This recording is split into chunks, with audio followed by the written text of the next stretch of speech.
I would like to call the Prince William County School Board meeting to order.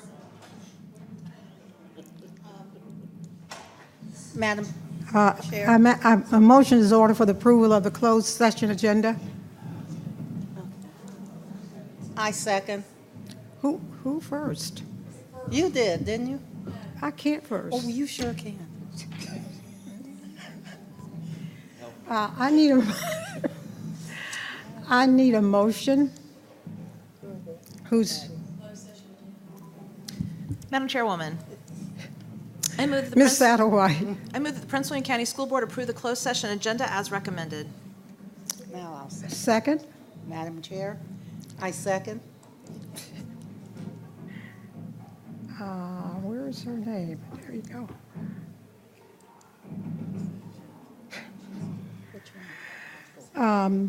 Discussion? Yes, Madam Chair. Oh, you didn't say yes. Look, I'm sorry. I'd like to add an item back onto the agenda, please, into closed session, and the student, regarding the student school board member. I understand it was taken off. Can we have a discussion? It was taken off because the students are not going to be here. At all? No, they're not. The students we're going to bring it back to closed session on the 1st of November, and the students will return at that time. So we're going to keep the list of names that we have? Oh, yeah. We'll keep the name, but we're going to discuss it on November 1, if you don't mind. Okay. Thank you. Sure.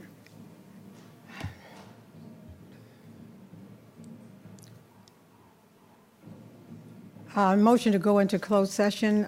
Can we have a vote, please?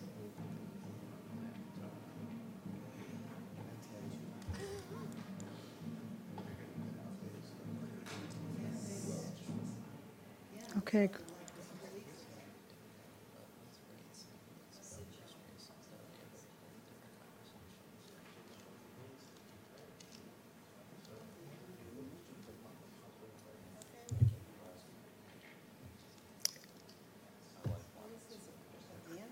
Okay, hold on.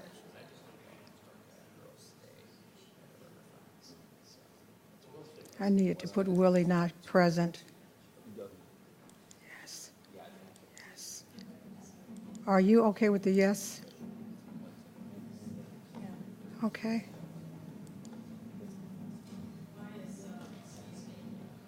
Close.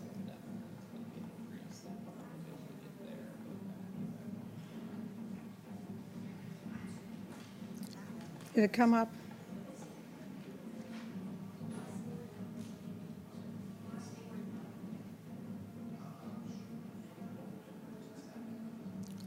She's not present. Yeah. Is Oh. Willie coming later? Yes. Okay, I can fix that. May I? Okay, sure, fix. Okay.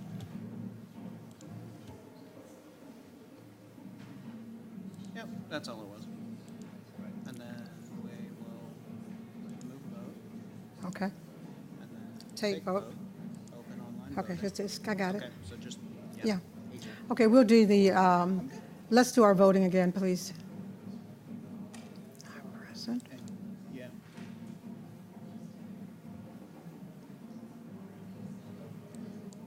Yes. Close. And she should show. It's closed. Yes, it is. So just hit save.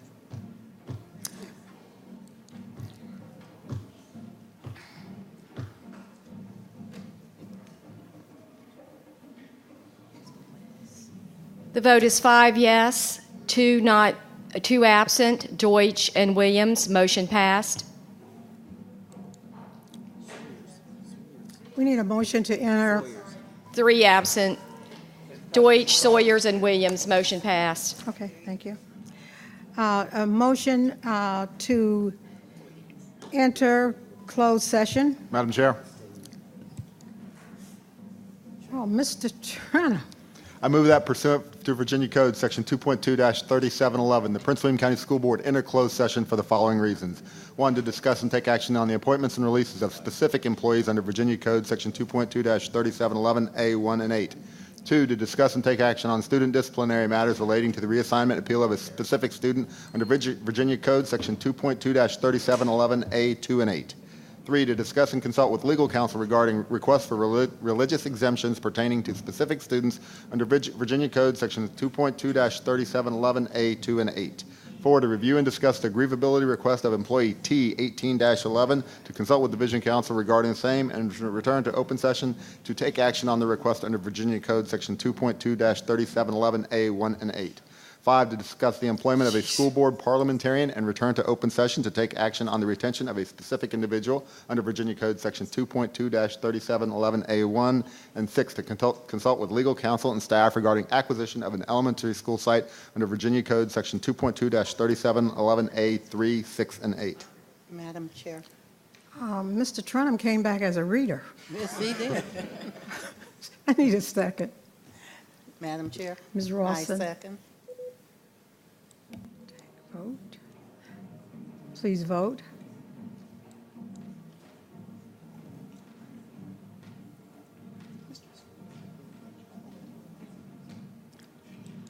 I thought I did.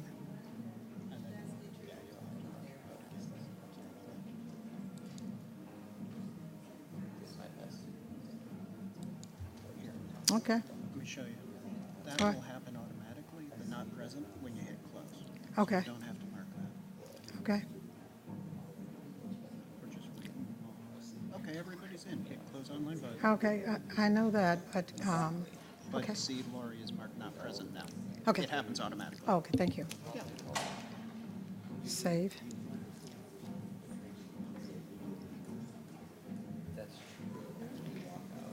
The vote is 6 yes, 2 absent, Sawyers and Williams. Motion passed.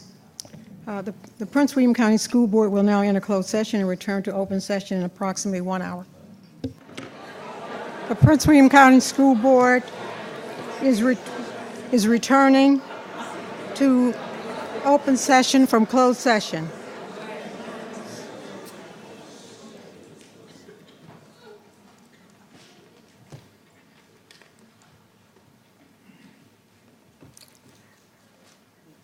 A motion is in order for, on 701, grievability request of employee T 18-11.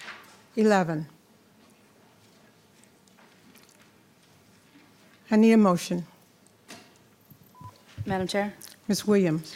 I move that the Prince William County School Board find the matter presented in the grievance asserted by employee T 1811 are not grievable, and further authorize the Vice Chairman to sign a decision letter prepared with the assistance of Division Counsel reflecting the basis for the school board's decision. Madam Chair. Mrs. Rawson. I second. Let's vote.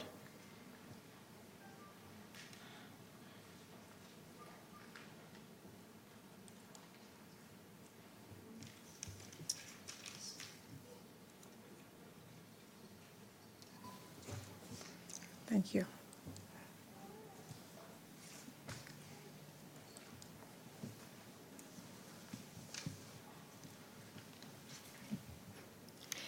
The vote is 7 yes, 1 absent, Sawyers. Motion passed.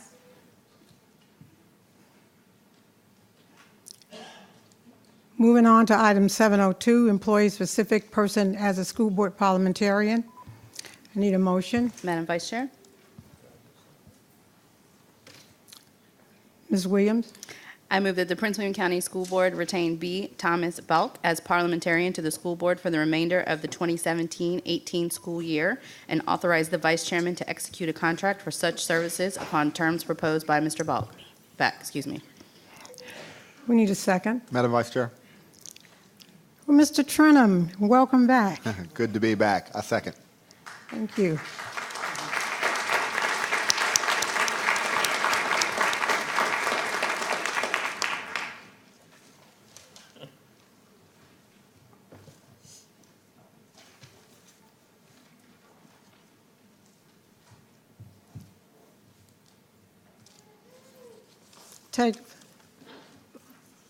Let's vote.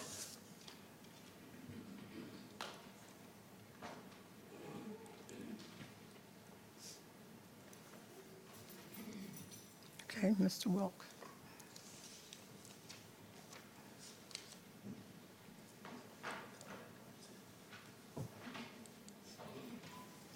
The vote is 7 yes, 1 absent. Sawyers, motion passed. Moving on to item 801, approval of the closed session consent agenda. A motion is in order. Madam Vice Chair, Ms. Williams. I move that the Prince William County School Board approve the closed session consent agenda as recommended. Madam Vice Chair? Ms. Rawson. I second. Discussion?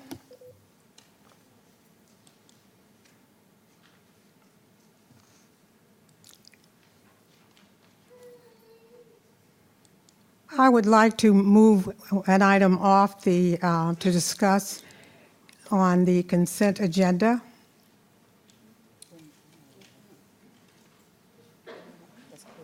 Closed session, I'm sorry. Okay, we're moving on. Do we need to, okay, we're closed session, consent agenda. Do we need a motion, or are we at the, yeah, we need to vote. I need a motion, a vote, a motion? You moved? And Ms. Ralston? Okay, let me get this in. Okay. Vote.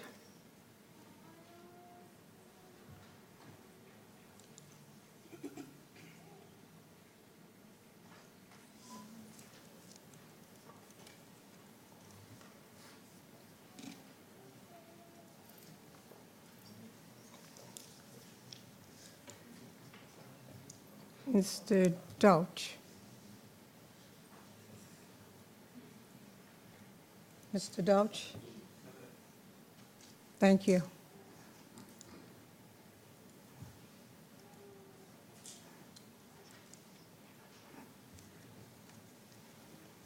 The vote is 7 yes, 1 absent. Sawyers, motion passed.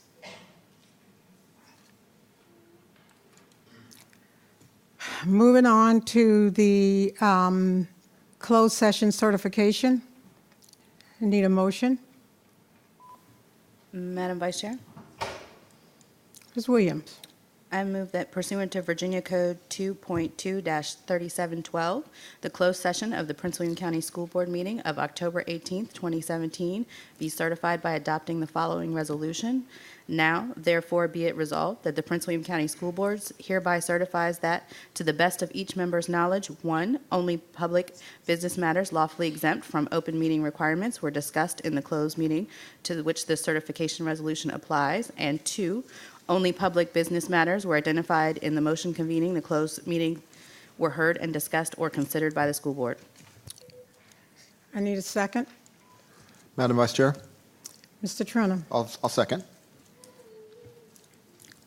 Let's vote.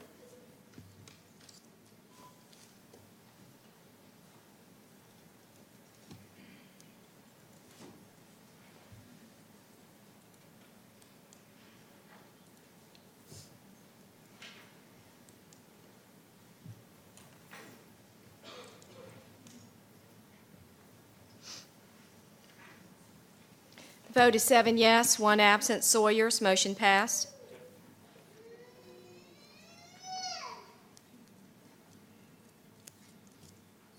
Okay.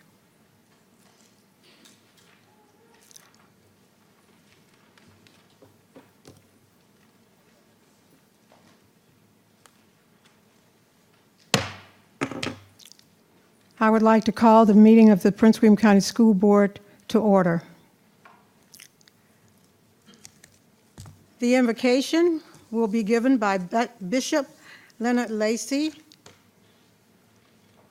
who is also the husband of the late Dr. Renee Lacy. of the United Faith Christian Ministry in Stafford. And this is at the request of Ms. Lily Jesse. The Pledge of Allegiance will be led by the JROTC Color Guard from Osmond Park High School. Bishop Lacy. Good evening. Let us bow our heads. Heavenly Father, I thank you for this day's journey and for the protection and provisions that you have given unto us. Please forgive us of our sins and trespasses and grant unto us grace and mercy. Tonight, I pray for each member of Prince William County School Board as they sit in position of authority regarding the educational system of this county. Please give them vision to see the needs of every child and school personnel. Grant them revelation and understanding regarding how to respond with wisdom, compassion, and love. Be their very present help in every decision. I pray for the superintendent, all of his staff, every principal, teacher, security person, cafeteria employee, maintenance personnel, and bus driver. I ask you to cover them, protect them, and be with them in their respective assignments. I petition you to remind every student, parent, and guardian how important education is to success. Please help each person not to waste their mind or their time. Give each of them strength to meet every challenge and the will to achieve every goal. Please intervene in the affairs of our state, country, community, churches, business, civic organization, and show us how to work together as one. Help all of us to know what we do right would not be in vain. Be with us, I pray. Amen.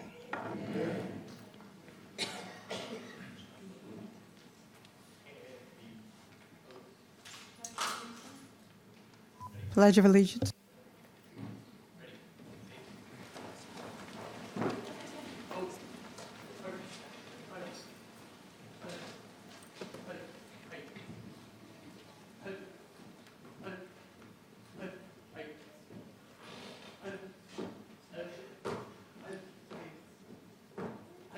Colors.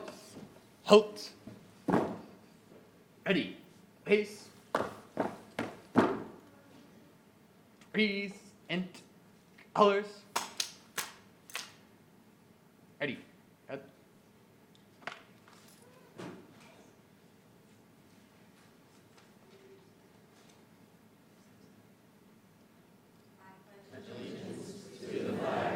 Of the United States of America.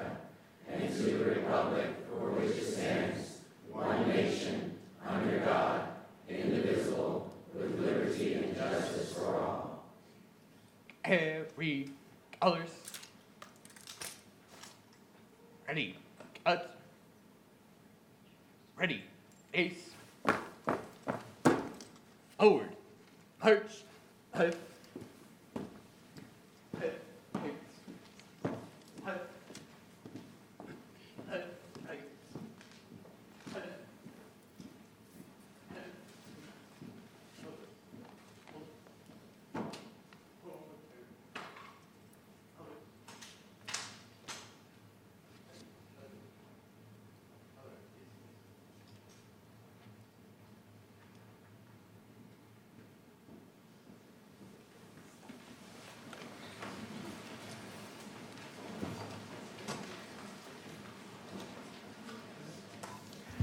I want to thank the Osmond Park High School Junior ROTC for the pledge this evening. Let's give them a round of applause.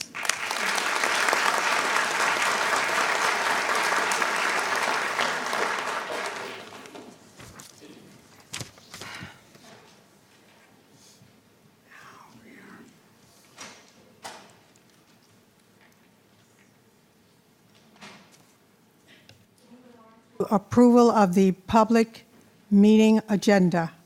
I need a motion. Madam Vice Chair, Ms. Williams. I move that the Prince William County School Board approve the public meeting agenda as recommended. Can I have a second? Madam Chair, I second. Thank you, Ms. Rawson. Just promoted you. Let's vote.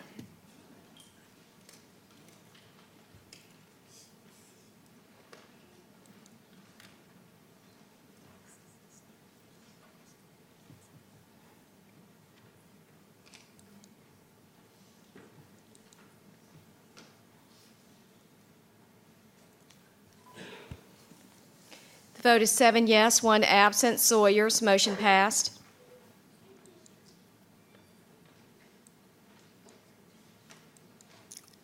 We're moving on to the 1201, adoption, 1301, adoption of the consent agenda. A motion is in order. Madam Chair? Or Ms. Vice Chair? We're just promoting you this evening, that's all. I move that the Prince William County School Hold Board... on.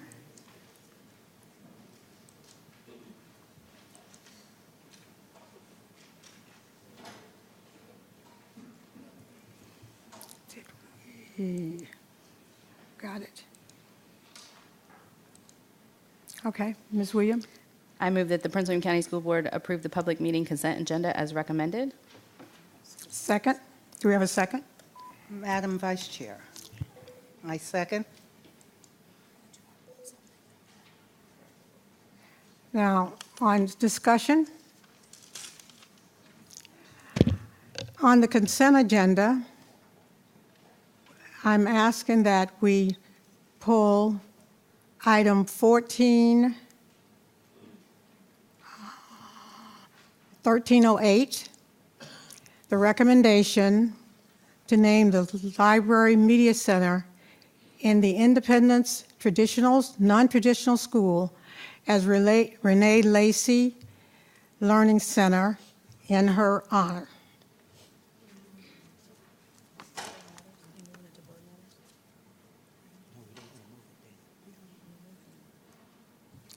Do we want to still vote?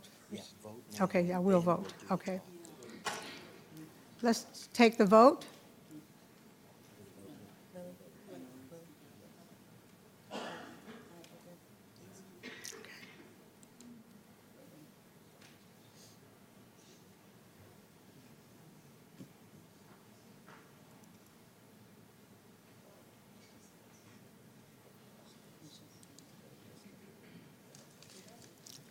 Everyone in? Close.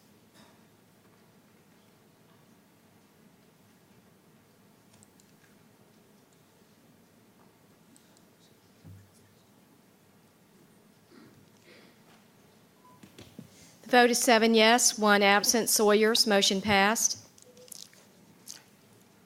Discussion? I want to bring the 1308, the recommendation that the Media Center in the Independence Non-Traditional School be named in honor of Renee Lacy. And this is on the agenda under my name, but this is a recommendation and through the work of several people on the school board. So we are going to stop at this time, and I saw Reverend Lacy come to the floor, so I really wanted to make sure I give him an opportunity. Would you like to speak, Reverend Lacy, please? Thank you, Madam Chair. I thought I heard you asked if there was any comments, and I certainly wanted to have some comments at this time. To you and to the members of the Board of Supervisors, I'm grateful for this opportunity to share with you. First, I would like to thank the school board and the Prince William County Schools themselves for your outpouring of love and many acts of kindness in a time of my family's sorrow. Thank you for your support and attendance at the celebration of Renee's life and her homegoing service. Since the death of my wife, Renee, my family and I have been embraced by many individuals who are on this board. Superintendent Dr. Walsh, his staff, many individuals in the Office of OSMAP, students from many schools, and even strangers in this county. My family and I are grateful for every prayer, card, call, and even the hugs. Now I know why Renee loved working for Prince William County Schools. It has to do with the people. Every morning she looked forward to going to work. She left home excited, encouraged, concerned in what she would be accomplishing that day through the people that she worked with. I only know of one thing that Renee was not satisfied with, and that was stand up here with this board at 1 o'clock in the morning. I threatened a couple times to come up and kindly speak to you guys regarding that. But she truly loved her job and loved the people that she worked with. Renee, a brilliant, gorgeous, petite woman, was rich with wisdom, love, and compassion. She was driven to give away everything that she had gained. Adopted as a newborn, she took life serious. Renee believed God positions every person in a specific spot in life for a divine purpose. And when people do what is holy and right, then God will have accomplished what he has sent forth all of us to do. I want you to know tonight, Renee loved God. She loved her husband and her family. She loved her church, and many of the members are here tonight to show our expression of your gratitude, and I ask them to stand as I give my final comments.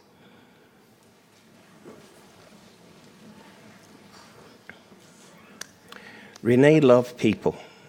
She worked hard. She worked with, and foremost, her work was for her love for children. She was convinced every person has the capacity to learn, and they must be given the opportunity. Renee enjoyed what she did. She told me on a number of occasions, when you love what you do will empower others. Renee did not see what she was expected to do on her job as simply a job, but rather as an assignment. If all of us could take one or two quotes from the pages of Renee's life and live accordingly, I believe we would be a better people, much stronger, and much wiser. Let me give you just a few of her quotes. A little love will go a long way in making life better for others. Showing appreciation to others will yield great rewards. Life is short, so enjoy what you do every moment that you have. And perhaps the most famous or well-known quote that she would say, "It is well."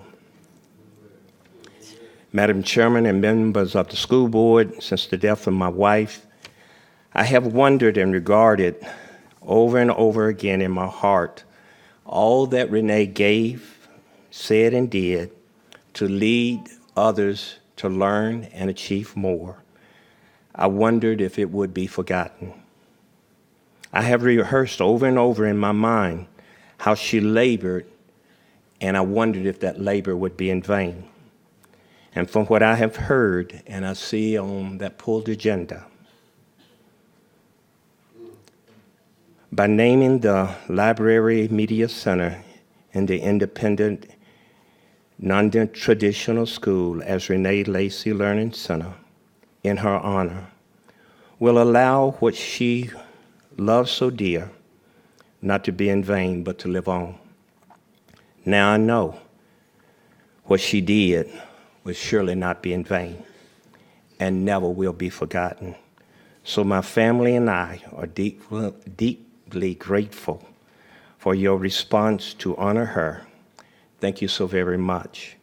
In closing, let me just share the serenity prayer.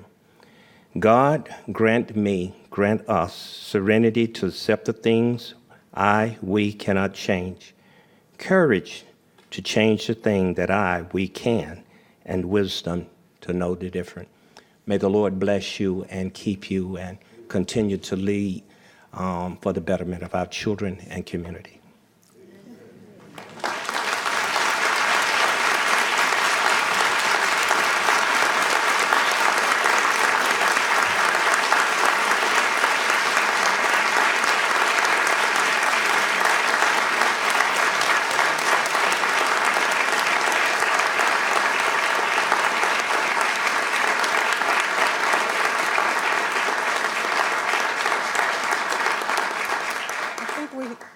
I think we have some other speakers. We have had a script, but we're deviating from the script because you couldn't script. There are other persons who wanted to speak on this front row at this point in time.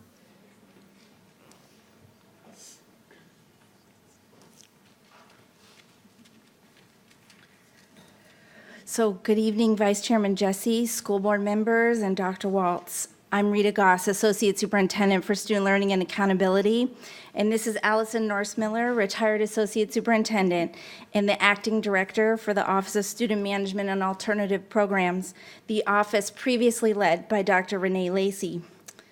Our addresses are on file with the clerk. We are here to talk with you tonight about the naming of the Renee H. Lacy Learning Center. I want to thank you from the bottom of my heart, and on behalf of Dr. Lacy's Student Learning and Accountability Director colleagues, the non-traditional principals and administrators, as well as the staff from all 7 offices and these schools. Dr. Lacy was an amazing person, educator, and leader. She was truly a beacon of light and hope for our almost 90,000 students, but especially for those students who were in need of a lifeline or a second, third, or even fourth chance. She had the vision over 20 years ago for a non-traditional school and was so happy that she and Dr. Waltz were kindred spirits in that dream. I know she is looking down tonight, so pleased and proud to be a part of this Independence non-traditional school and the education of the students that she dedicated her life to serving and helping. Because of her, for so many students, it is well. So again, I sincerely thank you for honoring her work, her life, and her legacy within Prince William County Public Schools.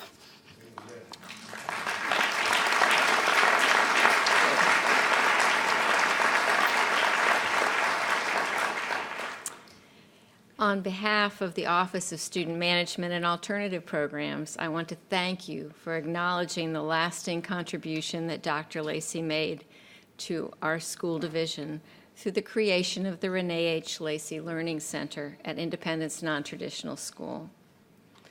She's worthy of this honor, and one that is granted to very few in the Prince William County School Division. Dr. Lacy continues to inspire the OSMAP staff in the work we do in providing educational alternatives for students and adults and ensuring a safe learning environment for all. Through the Renee H. Lacy Learning Center, the story of her life will continue to be a lesson in the power of love and in the potential within each of us. Thank you.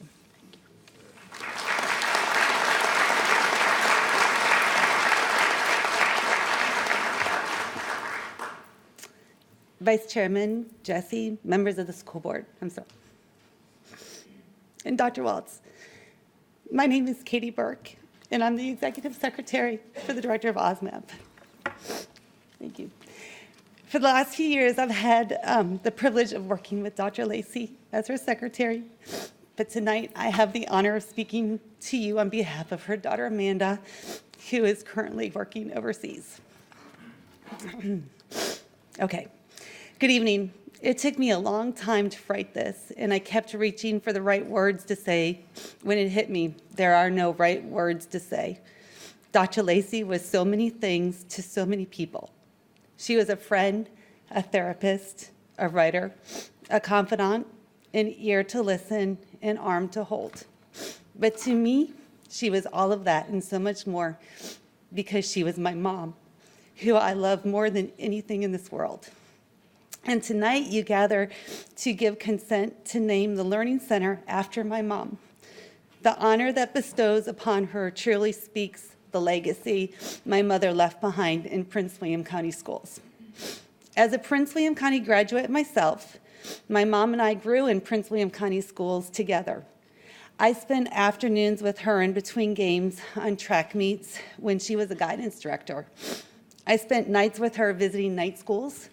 I spent summers with her visiting and even working summer school. And when I came back from college, I never passed an opportunity to stop by her office just to spend a little more time. The passion that she had for each and every student, teacher, and administrator was unmatched.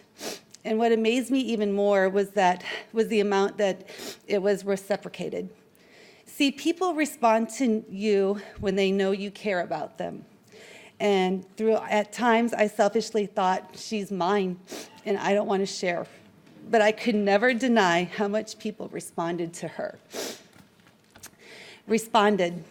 It is so difficult using the past tense, referring to her, knowing that I will never get to see that smile again or hear her say, "It is well," when I knew it really wasn't. However, the sheer fact that all of you have come here tonight lets me know she still lives on. And even though it doesn't feel right now, it really is well. So thank you, Prince William County Schools, for loving my mom and loving me. I know her memory and her mission will live on through each and every one of us. Amanda.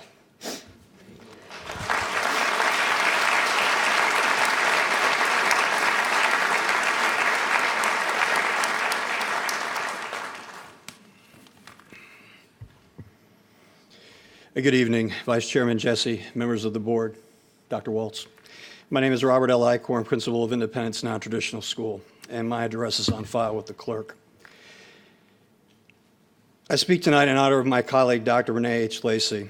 I could extol her numerous virtues, which include being a student advocate, a consummate professional, a confident leader, a caring coach, a passionate educator, a kind colleague, an empathetic counselor, a dedicated employee, a creative teacher, a purposeful scholar, an honest person, an inspirational soul, and a woman of high moral character. I could speak to these virtues and so many more over the close to 10 years of working with Dr. Lacy, but this evening she would rather I focused on our shared commitment to the non-traditional students of Prince William County Public Schools. So tonight I'm here to speak about dreaming big, about a vision for the future. Individual dreams are powerful. They fuel our soul and ignite our passion to make the dream a reality. But all too often, individual dreams remain just that, a potential future never realized. Shared dreams, however, not only are powerful, they have a change on inertia that is contagious, inviting others to join in the dream to make it a reality. This invitation, this shared dream, is a legacy Dr. Lacy provides all who are dedicated to serving our most in need, underserved, and at-promise populations. This shared dream, which will be a reality, is Independence Non-Traditional School. Making dreams a reality for students, parents, and staff has been her hallmark for decades. Her dream and our dream soon to be realized, it is incumbent on us to honor her memory not only in word, but in deed. Dr. Lacy's commitment to our vision for the future was matched by her focus of safeguarding world-class opportunities and equity of educational service for our students. Because of her foundational work, we have an opportunity to develop the potential of any and all students, emphasizing their strengths and mitigating their challenges. Our non-traditional students, more than any other time in the history of Prince William County Public Schools, will have a range of academic options, opportunities, and programs to support their growth as unique individuals and the vision and skills to dream big and achieve a great reality. Regarding reality, Dr. Lacy often turned the phrase, as we've heard a lot this evening, "It is well." It may not have been in the moment, and trust me, sometimes the well appeared dry, but that wasn't the point. The point was that it could be well, that with faith, perseverance, and hard work, it would be well, that the well could be full. It was simply up to us to make it happen. That was her charge to herself and what she inspired in others. Dr. Lacy's faith engendered a state that it is well. Now it is incumbent on us to ensure the well never runs dry and remains full for our non-traditional students.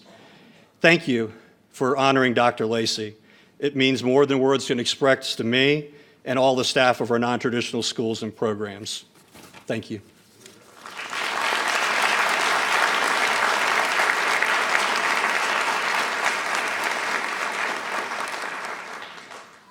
Could we have the first slide of Dr. Lacy?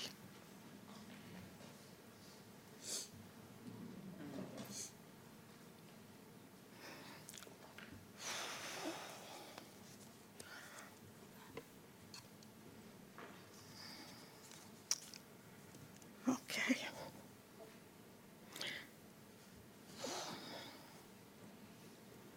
I'm sorry, I just need a second.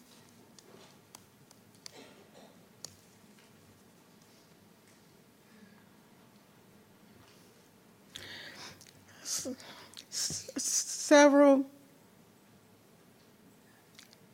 individuals requested that the new non-traditional school be named in Dr. Lacy's honor. They came to me and they said, we want to name the school in her honor. And my reply was, I could not honor that request for the following reasons. One, the school had already been named.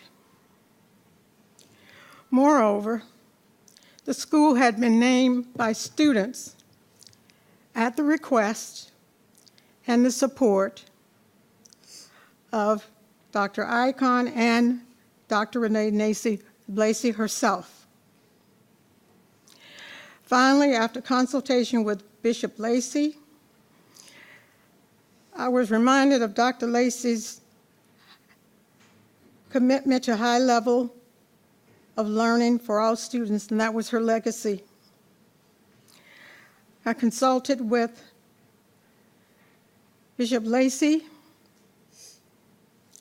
Dr. Waltz, Deputy Superintendent Iman, I'm sorry guys, Mr. Keith Iman, and we decided to preserve her legacy of student learning for all students at the highest possible level. About Renee.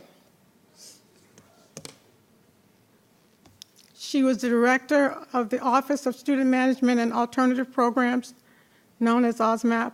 It manages student discipline and non-traditional programs that serve more than 10,000 students in the area ranging from computer-based instruction to the Juvenile Detention Center. She was in charge of summer school for the entire county that helped thousands of students at the elementary and high school level. She orchestrated the on-time graduation of students who came short of completing their graduation requirements during the regular schedule. And that became a huge event, and it was so well done. And I'm so happy that members of the church are here because we love the food. It was catered, and it was done in a very professional manner. Finally, this new school was under her direction. I think we have a slide now for Spark.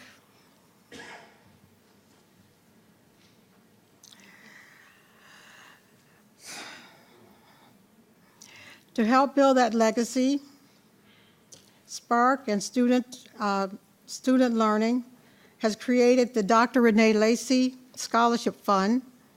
It will use donations to make annual financial rewards to one or more graduates of the school division summer school program who plan to pursue higher education within a year of receiving their high school diploma. This is a chance for family, friends, and fellow church members to continue Dr. Lacy's good work. The proposed naming of the Renee Lacy Learning Center is a fitting tribute. I know that Dr. Waltz would also like to make a few points. Thank you, Ms. Jessie. Bishop Lacy, thank you so much for being here. Thank you for sharing Renee with us for so many years. It was an honor and a privilege to know her and to work with her. The serenity prayer that you quoted a little bit ago, I grew up with. I think my dad trained that into my brain by 5 years of age. I could recite it by memory, and it helps us through a lot of things. I appreciate all of her friends, family, church folks who are here. It's a wonderful testimonial. I'm glad that you can see the difficulty that some of us are having who worked with her. You see, we all saw her in different ways. We interacted with her in different ways. And obviously, many of you through the church, and you're seeing how some of us are dealing with it in the school division. When you're a leader in a school division, you can have a lot of ideas. You can have a vision for something. But if you don't have people who are willing to pick those ideas up and move them forward and build upon them, then they don't materialize. Renee was the kind of person that she just took something and ran with it. She was unbelievably self-motivated in her work. I don't ever remember anyone saying that they had to encourage Renee to do anything. Most of us were trying to keep up with her. She touched thousands and thousands of people's lives through the work that she did. When I just think of a couple of things in isolation, when I think about what she was able to do with online learning and how through her efforts and her staff, we expanded a myriad of courses. Our own daughter, who's a freshman, took one of them this summer, and I remember calling Renee and saying to her, hey, Delaney's thinking about taking an online course. You know, I've supported these, and the board has through the years, but never experienced what it's like as a parent. Dr. Waltz, you're going to love it. She's going to have a great experience. And just as she said, it was well, and it was great. It was excellent. Thousands and thousands of children have gotten credit through those expanded courses. We've heard a lot of talk this evening about alternative programs and students who are having difficulty. I remember my very first summer school graduation in the summer of 2005 at Garfield High School. 7 students graduated in the summer who didn't finish over the course of the year. Because of her vision, leadership, and the team spirit that she cultivated in this school division, now every summer school graduation has several hundred students who used to fall through the cracks.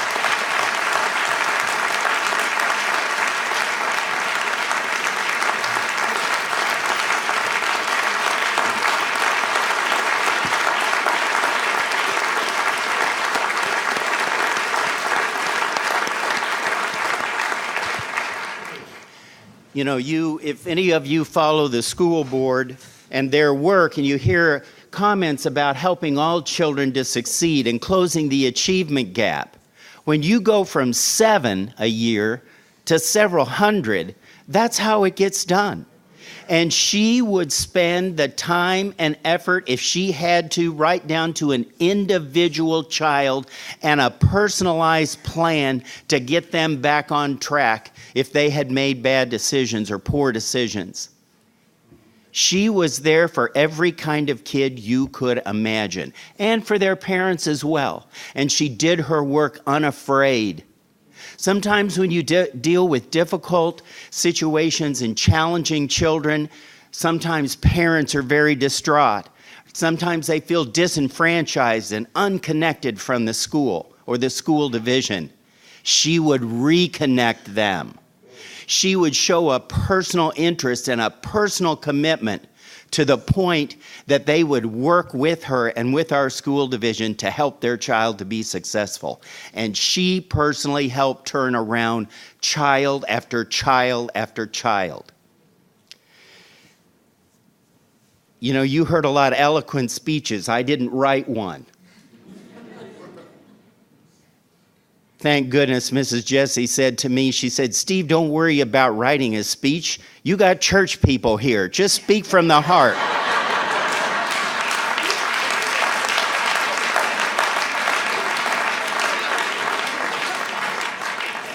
So I'm speaking from the heart. And And I want to say that one of the things, and I will wrap up because I am going to try to make sure I'm not the person responsible for keeping us here way too late, because she wouldn't like it, neither would Bishop Lacy. But you know, you meet different people in the course of your life. Sometimes you meet someone who's beautiful on the outside. Sometimes you meet people, they're beautiful on the inside. She was beautiful on the outside and beautiful on the inside. She was the total package.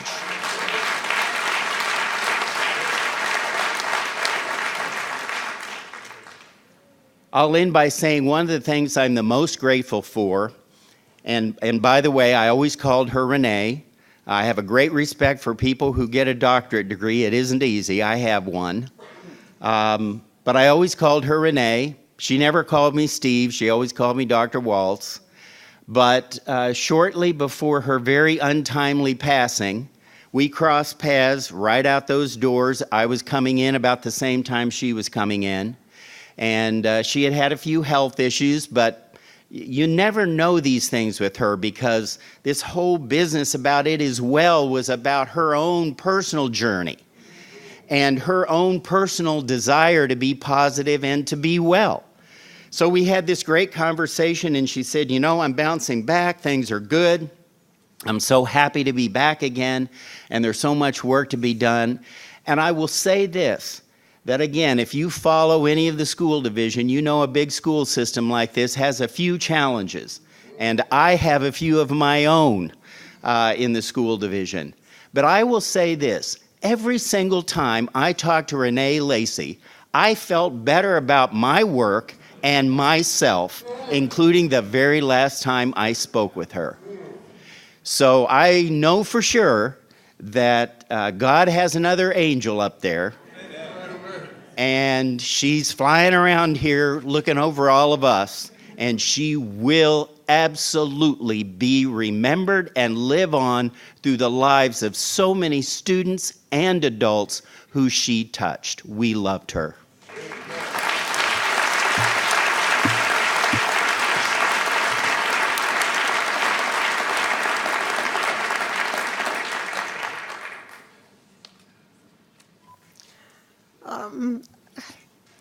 I think I called once, twice. I talked to Keith. I said, listen, just tell him to do what he does, you know, to speak from the heart. And that's really, you did a good job.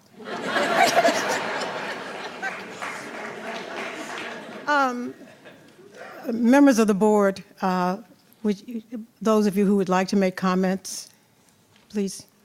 Ms. Williams. And thank you, Madam Vice Chair. I didn't have the pleasure of knowing Dr. Lacy quite as long as some of you, but I definitely can put a big ditto stamp on everything that's been said.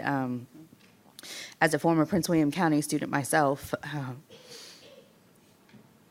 to me it meant a lot that we have OSMAP, because when I was in school we didn't. And there were so many students that didn't finish their education, and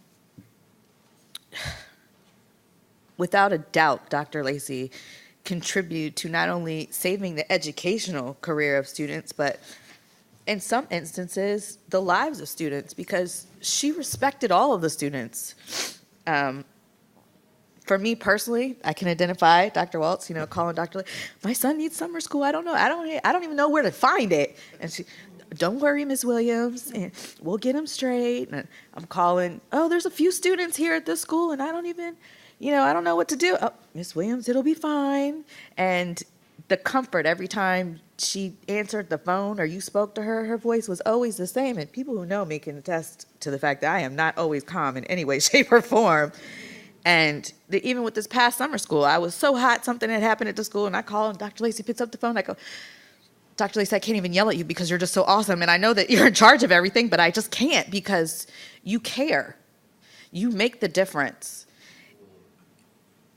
You know, people say all the time in casual conversation, this person is a godsend or this incident was a godsend, but she was the definition of that. Her impact will forever be remembered. And not only by myself personally, but by the lives that she touched. Dr. Waltz, you're absolutely correct. I have yet to meet an administrator that took the time to talk to not only the students, but the parent and guide them through the system and share all the things that just becomes institutional knowledge to people in a job. You skip over those little points, but make all the difference in someone's life, especially if you don't know how to navigate a system, or you come from a background where a lot of our students who experience disciplinary issues come from, where their parents or their family aren't in a position to challenge authority or understand what's going on. And just to have someone guide you through that process and care means a lot. And for me personally, outside of our family help, I can think of a middle school student specifically who was so alienated in this county because of an experience that was just altogether wild and crazy. And Dr. Lacy not only took the time to meet with the family, called, talked to the school, made a complete difference, because at one point, the only people who spoke to that student was my family, the juvenile detention center, and another family. And this is a 13-year-old boy. And he's still walking around today, thriving and doing well because of her. And that's just one story. So we're naming this media center, and she has a scholarship in her name, but more importantly, she has people whose hearts that she will live in as long as they walk this earth. And more importantly, I'm sure they will share with their children, and it will always be a continued legacy. Sorry for tears, I hate crying in public, but if there's anybody I'm willing to cry for, it's her. I just want to thank you from the bottom of my heart personally, as a Prince William County resident, as a former student, and now as a board member, for sharing her with us.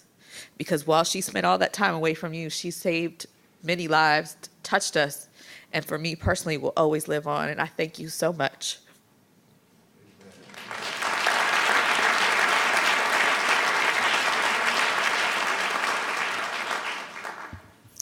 Ms. Rawson. Thank you. I didn't know her long. I've been on the school board 2 years. But in that 2 years and trying to do the daily work is kind of interesting. You get a board packet for nights like this. And there was this word OSMAT. And I thought, oh, I don't know what that is. But that was okay. So finally I asked someone, and who should I talk to about this particular kit? And they said, well, you got to call OSMAT. I'm not going to let you know I don't know. So I'm just wandering out there in the desert. Finally, someone says, call Dr. Renee Lacy. I said, okay. So I called her, and I was telling her that, I didn't think this student should be suspended or have to do anything else in particular. And she was very nice. She says, oh, that's nice, but let's help that student. Well, I didn't know how to help the student because I just sit here. I'm not out there with her. And she had this smile. And if you don't understand the smile, you're in trouble. Because she had the kind of smile that just grabbed you, and it grabbed you in the heart. And so it didn't matter if I knew her 1 day or 1,000 days. I knew her. And her passing was very difficult because I didn't believe anybody. I just didn't believe them, because when you are full of life and your heart just seems to be out there for everybody and nobody is harming your heart, it just doesn't seem right. And you go, that couldn't be. That just can't be.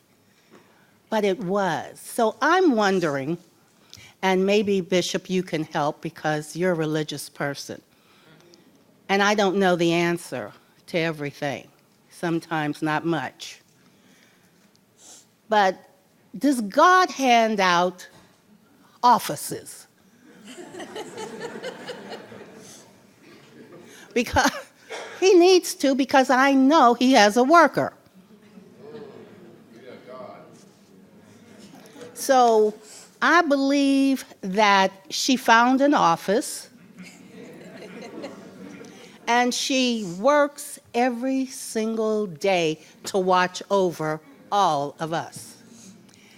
And I personally believe that nobody can take her place. Thank you.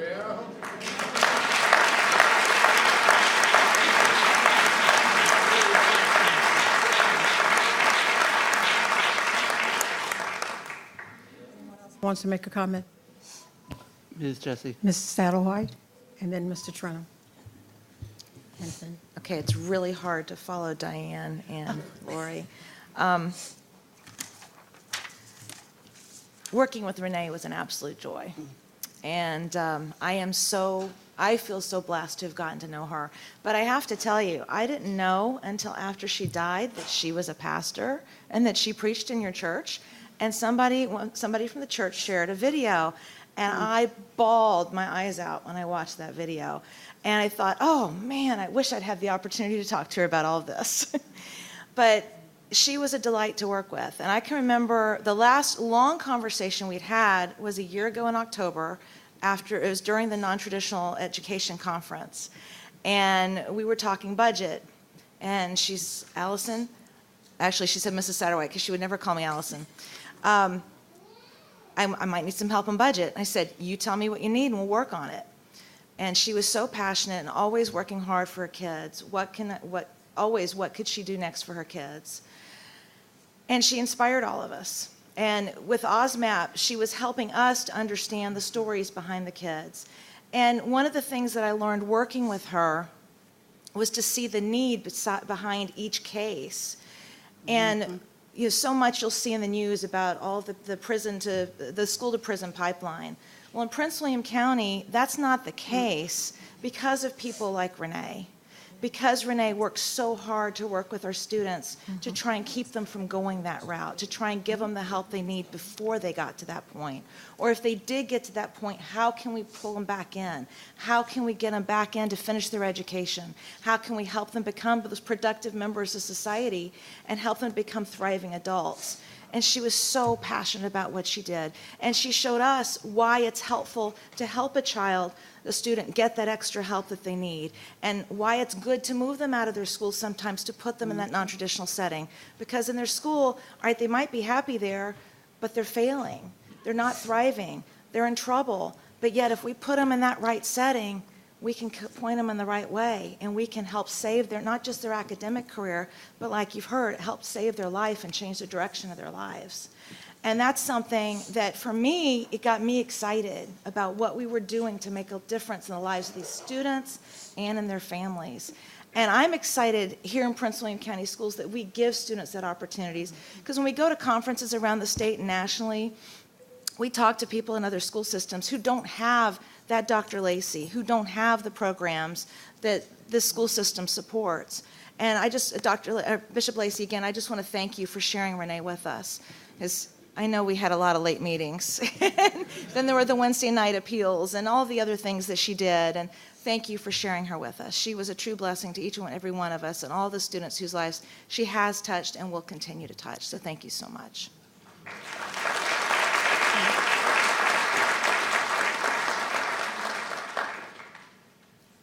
Thank you, Madam Chair. First off, I want to echo all the good things that everybody has already said. I will try and be brief, but having been on the school board for over 10 years now, one of the things that it's very easy to do when you're sitting up here is to focus so much on the system that you can lose sight of the fact that the school division is actually made up of individual students, and every student is their own person. And one of the things working with OSMAP and Dr. Lacy, she was able to bring that. Every time you talk to her, she was able to bring that back, and that it's all about the individual student, and it helps keep us the proper perspective on focusing on all the children. The naming is a very wonderful thing. It is very nice, but I truly believe, like Ms. Williams said, that the true legacy is the impact that she has on the lives, because that will go on for generations, and that will continue. So that's the legacy that she leaves. So, thank you.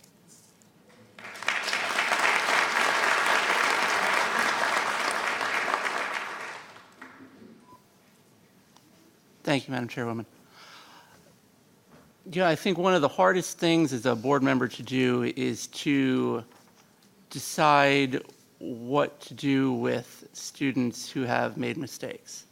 And looking at some of the first board meetings and some decisions we had to make, being able to call Dr. Lacy and have her walk through everything that she was doing, her personal involvement, the involvement of her staff, and the difference that they were making in the lives of those students, and knowing the heart behind what can be a very large and at sometimes imposing school division to families in the community.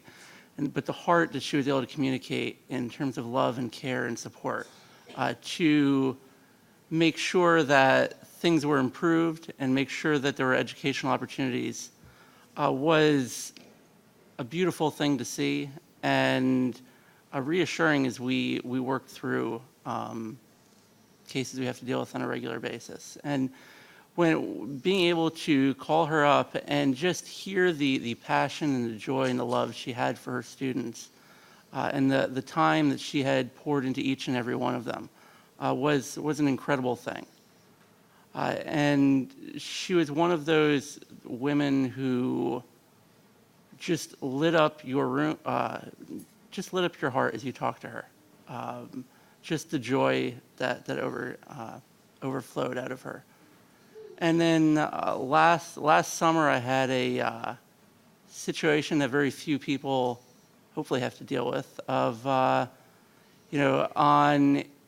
about less than a month's notice, having a family member moving into my house and having to figure out putting that family member through school and how to make the situation work for that family member and how to make sure that that family member had the support that was needed. And Dr. Lacy's ability to come in a very critical and short time frame to provide that personal touch was very reassuring in a stressful time, and that support was critical. But not only that, but realizing that wasn't support she was just giving me because I was a board member, but the kind of support that she worked to give to every family in the community who needed it. And she had that history, and people knew that was kind of love and care she had for the community. And then just a few months ago, to get a text message and from someone saying, did you hear what happened to Dr. Lacy? And my heart sunk. And then joining your church and your community that Friday night for the celebration of her life. It was long, but it was joyous and powerful and beautiful. And just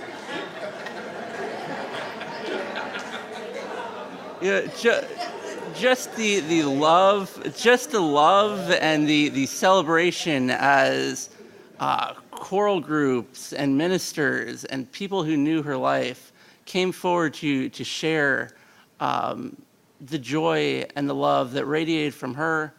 But it radiated from her, and it was able to radiate from everyone in that building because it radiated from God. And the reflection that service was of the joy that we can have when we know God. And that reminder, and to have so many people celebrate in that love during what was a shocking tragedy, but that love and that confidence of where she was and who she was in God. And to be able to celebrate was powerful. And Bishop Lacy, I will remember your words and the confidence and trust and faith that you, as someone who is probably grieving more than anyone else in that room, shared about the hope that you have and the hope that your church has in God. And that testimony was beautiful and powerful. And I want to say thank you. And we look forward to the new school opening.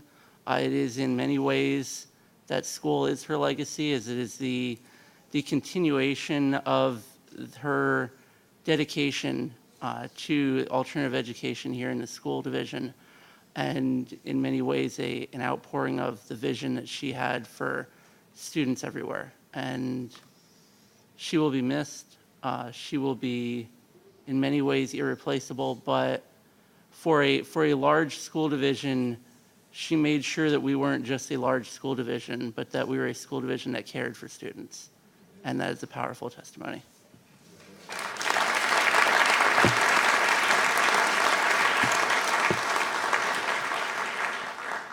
I'll be very brief because we're hitting that point. It feels like someone's back and it's going to be late again. I wanted to just add, and I had a personal relationship. For those who don't know, I did teach 10 years ago, starting in Prince William County Schools. And I had the pleasure of knowing Dr. Lacy from a teacher and now a school board member. I will say the care, the regard, the respect she had for me was the same for when I was a teacher and when I was a school board member. I think it's very notable because we hear often, I still hear, when teachers say like, oh, when I contact central office, they're not listening or stuff like that. And my stuff's going unanswered. As a second, third year teacher, I had the pleasure of working directly with Dr. Lacy and my assistant principal at the time, Miss Angela Owens, who's here. We worked directly with her for the high school job fair.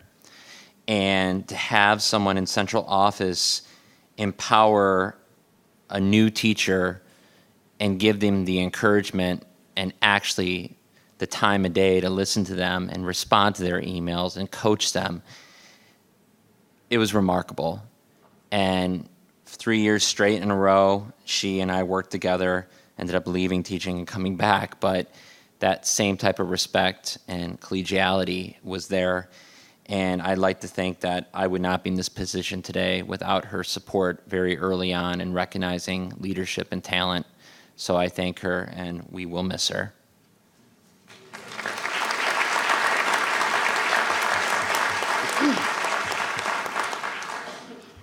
I know that this has taken some time, but compared to the amount of time Renee gave to us, it's nothing. I am so honored to be a friend of hers. I said that we were social justice sisters in the sense that we knew our purpose. We were very fortunate to know our purpose, and very few people get that opportunity. When I wrote the tribute, I had a quote, and nothing is original. And I realized, I found that the quote is from Mark Twain, who says that the two most important dates in your life is the day you were born and the day you know your purpose. And she knew her purpose. I would add a third date, and that's the date that you know that there's a higher power. And I think this is the first time in this boardroom, because of Renee, you could actually use the word God, because she was a woman, she was a lady who loved God, and it just emanated from her. I have a quote that I'd like to read and have put on the screen because I think it says everything about her. I'd love to say that it was original, but actually, I saw this quote maybe 10 years ago from special ed, and they say if you steal from the best. So I love this quote, and I use it quite frequently, and it says, and I think it says who she is, and it says, our job is to teach the kids we have, not the ones we'd like to have, not the ones we used to have. That good class I had last year. Principals in the room know what I'm talking about. Not the ones we used to have. Those we have right now, all of them. And she believed in all. And tonight we're going to be talking about the strategic plan. We're going to talk about all again tonight.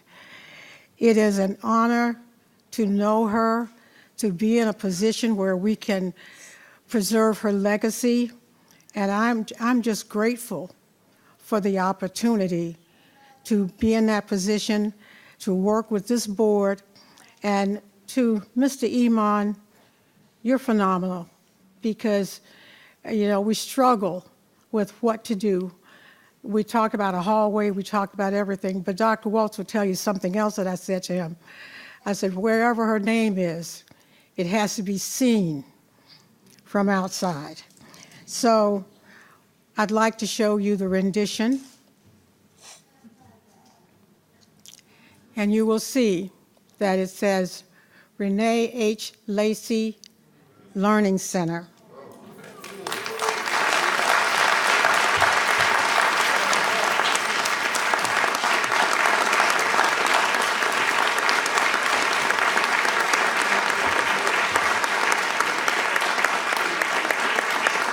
So, two things. One to Amanda. I'm sure that we will be able to give you a copy of this program and get it to you so she can have that. And I asked Mr. Iman again, can we have something to give to Bishop Lacy? I wanted you to have something in your home because this school, as you can see, is still being built. So we're going to leave the dais and come down for a photo op. If you could please come to the front. And I'd also like Carolyn Custard and you guys to please come up. Also, Bob, please, for a photo of this rendition.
We're moving on to citizens comment time. It looks like we have 21 individuals on the list who signed up in advance. Ms. Irvin, we have no sign-in at the door. Oh, how many? 4. And we have 4 sign-ups at the door. I want to wait a little bit until the noise. Start on number 4. Okay.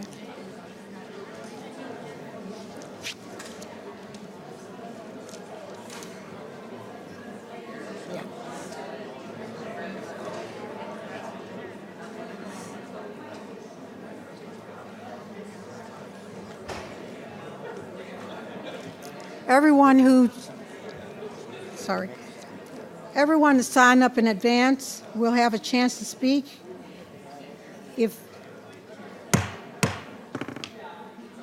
Thank you. Citizens' comments. Everyone who signed up in advance will have an opportunity to speak. If we are still within the 30-minute window, we will go forward with the remaining speakers at the door. I will call the first 10 names and ask you to take a seat in the front row. You have 3 minutes to speak. I will keep the time. The lights on the monitor will indicate your progress. The yellow light will signify that you should sum up your position. Red indicates your time is up and you should stop. Please use proper decorum and manners while at the podium. If you do not do so, you will be asked to step aside. Please give your name and address for the record when you approach the podium. Our first 10 speakers are Daniela Cassandra from Freedom High School, Emmanuel Awamen from Freedom, and Devin Rodriguez. They're all in one group. So then we have Artif Kwarni, Fatima Pache, Lisa Zagabor, Maria Burkos, Rafid Adam Ahmed, and Langston Carter.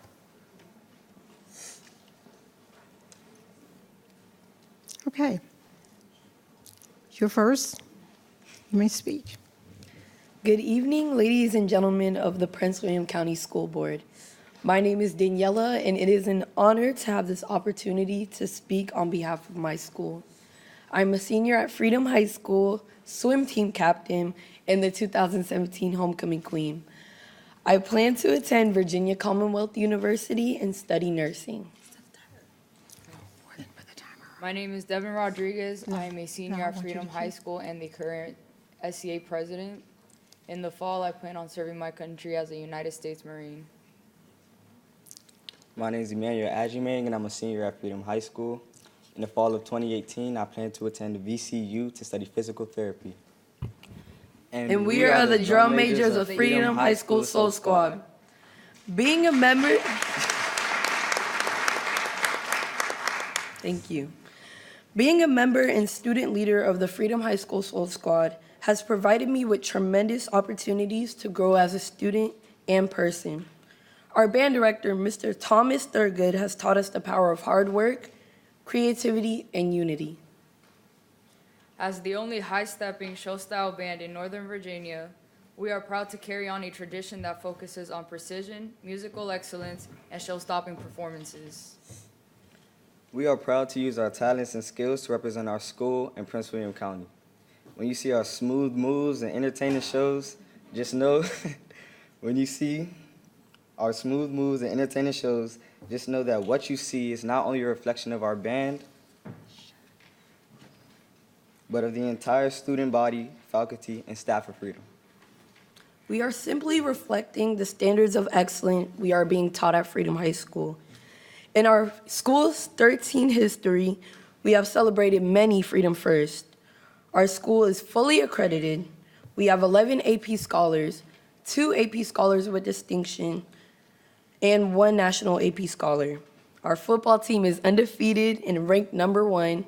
Our cheer squad made regionals, and our first annual international night was in front of a sold-out audience. Freedom has many more accomplishments, but we don't want to keep you here all night.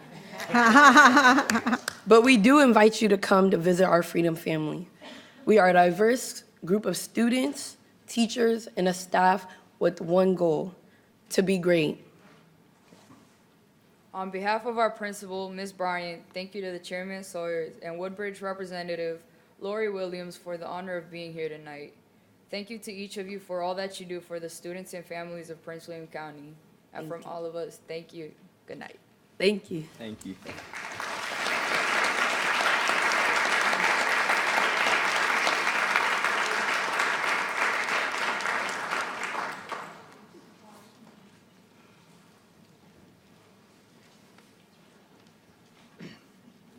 Good evening, Madam Vice Chairman and respected school board members and Dr. Waltz. I'm here to talk about some unpleasant things, just giving you a heads up. About 2 weeks ago, Brentsville High School, there was an African-American student who had a pencil thrown at her hair by another student, which prompted many of us to be here tonight. And this reminded me because near the end of last school year, there were some other incidents which caught a lot of attention, like Battlefield High School, a student threatened to kill all Muslims. And also at Freedom High School, an administrator was mandating 2 Muslim girls to walk around with a note in order to wear their religious headscarf. A realization that we as a school division must come to grips with is that we live in a time where part of our student, teacher, and administrative body is emboldened to carry out racially motivated acts due to what they hear from politicians locally and the national stage. We cannot turn a blind eye to this. That is why some of us have aggressively pushed for a mandatory culturally responsive instructional program for administrators, teachers, and students. 2 days ago, we received notice that this program will begin on November 1st. I want to thank Dr. Waltz and Mr. Iman and their staff for working with different community groups to initiate a cultural responsive instructional program. I believe if there is an administrator, teacher, and student buy-in, that it will prove to be a success. I do have 3 tough asks for you tonight for school board members and Dr. Waltz. First, there are parents who feel that there is lack of transparency and slow rate of response to matters related to bullying. Administrators should not feel defensive if a disturbing incident occurs under their watch. In incidents I mentioned earlier, it has required outside pressure to get administrators to better communicate with parents. Secondly, we need to analyze our hiring practices for teachers and administrators. Currently, 68% of our student body are kids of color. However, only 22% of our teachers are people of color. Kids perform better and receive a higher quality of education with someone they can relate to, like a Dr. Lacy. We need to analyze each school and the racial makeup of each school, teachers versus the student body. And lastly, there's data which tracks discipline referrals. We need to analyze how our kids of color are being disciplined versus white kids. Perception is reality. Many of us feel that students of color get stricter consequences for the same infractions compared to their white classmates. Many people also believe that teachers of color are less likely to get rewarded for the same amount of work they put in compared to white teachers. I realize all these are contentious asks. However, if we claim to be world class, these are basic things we need to address in order to improve the quality of education for our kids. Thank you.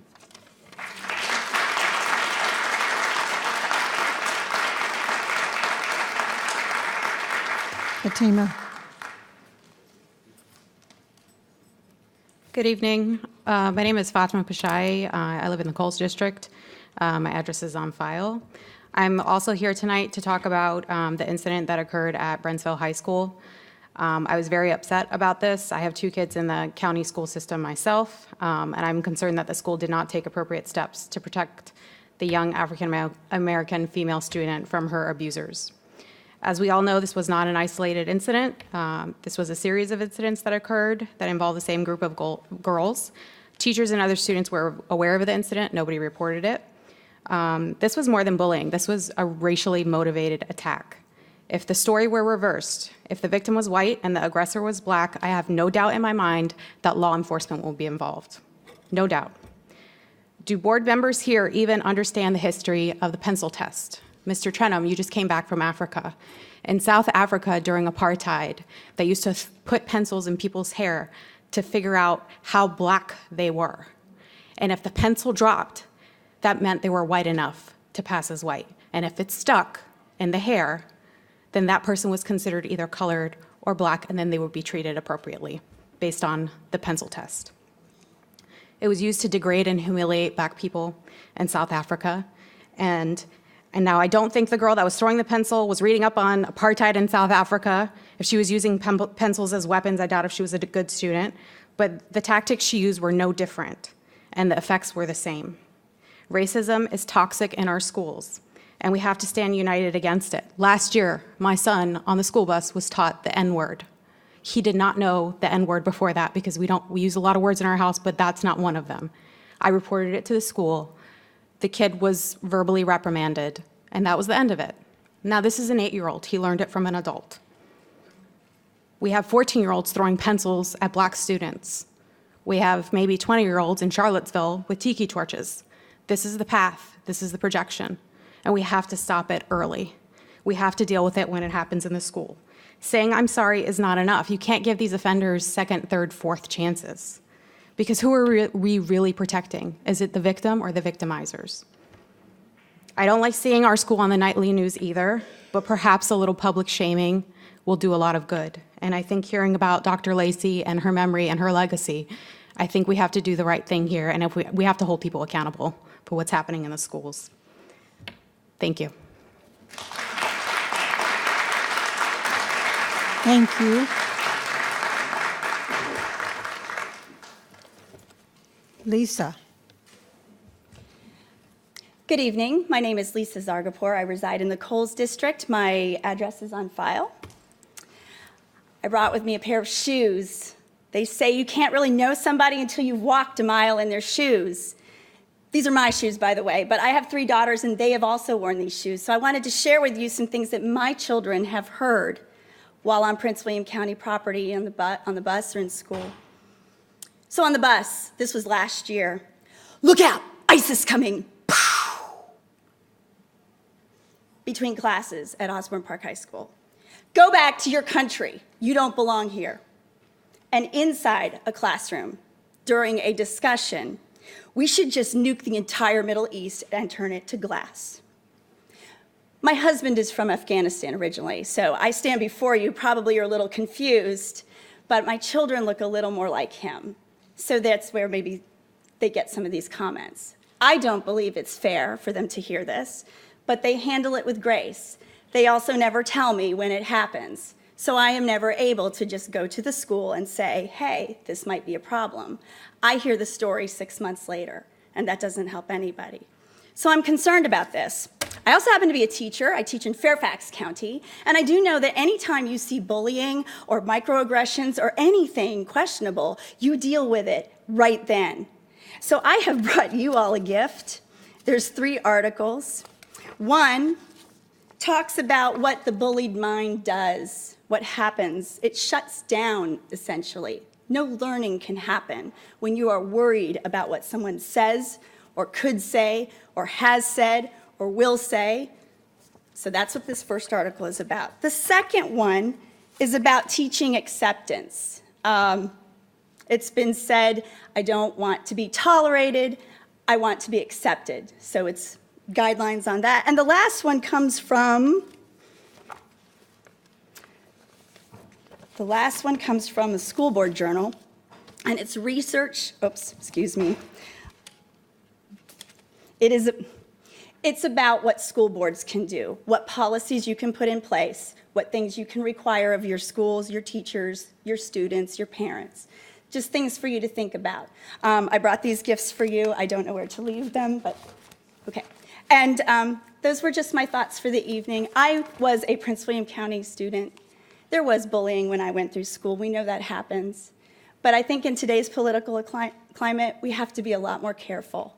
We need to teach our kids right away that it's not okay. Thank you.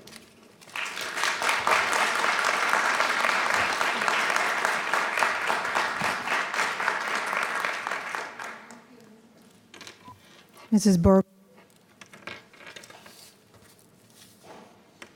Good evening, Chairwoman, board members, and Dr. Waltz. My address is on file. Mi nombre es María del Carmen Burgos y yo soy una orgullosa latina que llegó en este condado cuando tenía 9 años. Mis padres son panameños y puertorriqueños. Yo hablo español esta noche porque esta comunidad representa el 32% de estudiantes y les invito a todos que hablan español que vengan a estas reuniones para repasar las buenas experiencias de sus hijos y también para hablar sobre lo que le preocupa. This was an exercise of the natural state of our social minds. Our brains scan all day for safety, based on the experiences we have collectively acquired. While I was speaking, your brains identified my gender, noticed my outward appearance, including the color of my skin, and checked my ethnicity through language patterns. Based on your individual experiences, signals in your brain were either happy to hear my message or unsure. This is social science. This is the field of cultural competency, and it is so important. Cultural competency is not a skill that you master like tying your shoes. It is a lifetime commitment to egalitarianism, a journey with no destination reached. The brain cannot be anti-racist because it never stops spotting differences and sorting people into categories. But it is pro-goal. And if the goal is to make judgment without regard to race, the brain can do that. It does take effort and ongoing reflective practice. We are not naturally equipped with a practice of seeking the multidimensional construct of each individual. So to avoid simplifications of our culture from identity groups that are different from our own, we must first acknowledge our differences, celebrate our differences, rather than to pretend that we are ignoring them. In doing so, we create safety associations in our brain. Threats to learning start with how we communicate verbally and non-verbally to each other and through our actions. Implicit biases, microaggressions, stereotype threats, and your tone of voice are topics that schools who are progressive should consistently set a time for and discuss to reduce ambiguity. Division's new plan to require cultural training for employees will transfer into the classroom with students in the workplace. Many educators in Prince William County are already planning with the whole child about building growth mindsets. Thank you, Ms. Burgos. Thank you. Oops. Thank you, guys.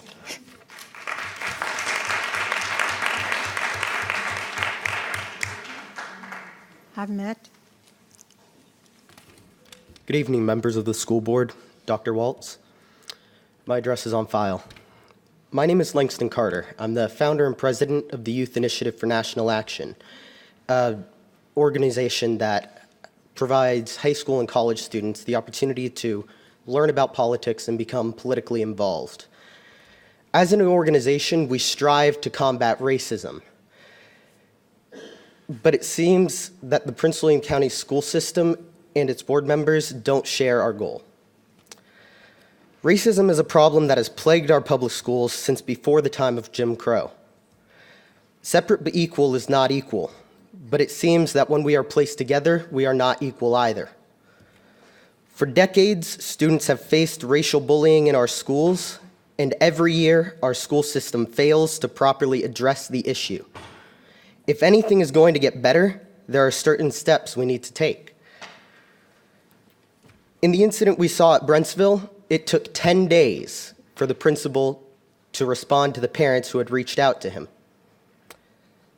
Simply unacceptable. We must have a stronger and more consistent method of discipline. When a situation involves racial bullying, I'm sorry, but moving the bullies to the other side of the classroom is not an acceptable response. As a former Prince William County student, I felt a glimmer of hope when our school board chair, Ryan Sawyers, who is unfortunately not here tonight, took up the issue of having a school named after a Confederate general in our county. This is an issue that hits close to home for me and my family. Unfortunately, since then, he has seemingly dropped the issue, leaving minority students once again to fend for themselves. The incident we saw at Brentsville is not an isolated incident. It is a part of a deeper pattern and demonstrates a larger problem, both at Brentsville and in our entire public school system.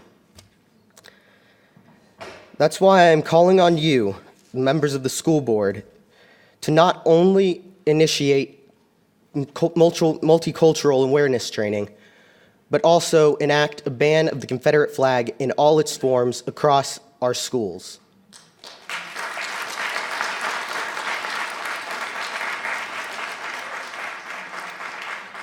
And to instate a mandatory minimum of a 3-day suspension for any student engaging in bullying based off another's race.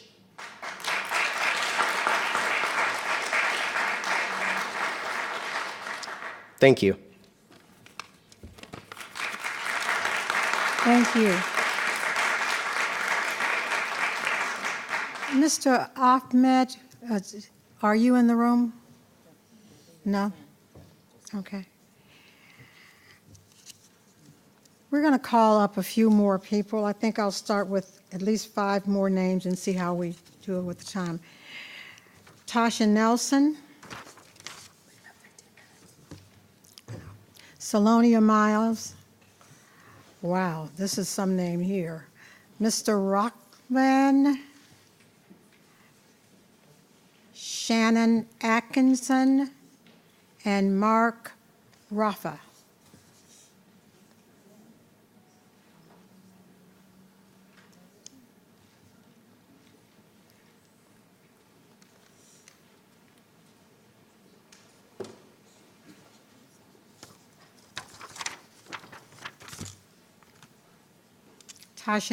Tasha Nelson. Salonia Miles. Mr. Rockvan, Miss Rockvan, I hope you can forgive my mispronunciation of your name. Thank you. It's pretty good. Thank you. Good evening. My name is Atifa Rockvan, and my address is on file. Thank you for allowing me to speak tonight. I'm here to talk about transparency in public schools and also in support of the diversity training. My daughter was or is a high school student in Brentsville, and last year she was a headscarf wearing student. I just want to give a few examples of the things that she's heard in the past few months at her school. While she's walking down the hallway, she's had the word terrorist yelled at her. She's had things like go back to your country yelled at her. ISIS yelled at her just randomly. For a couple of weeks, 3 boys would stand by her bus. They didn't ride her bus. They would stand by her bus at the end of the day and harass her and say things to her, things that she told me she doesn't want to repeat. So she didn't tell me at first. She was telling some friends, and a teacher happened to overhear her and insisted that she go to her counselor, and I'm grateful to her teacher for that. She eventually ended up telling me about it, but no one contacted me from her school, so I made an appointment with her counselor. We had a short meeting, and at the end I asked him what the principal's response was to her situation, and he said that the principal doesn't even know about it. And I was very surprised at that. So eventually my daughter chose to remove her headscarf. It was her decision, but I don't feel like she has to do that in order to her, for her to have the bullying stop. When she told me about her decision, she said, "Mommy, I just want to blend in. I want to be invisible." No child or person should feel like they should be invisible. So I'm asking you for more transparency and some sort of protocol for keeping track of these incidents. Thank you.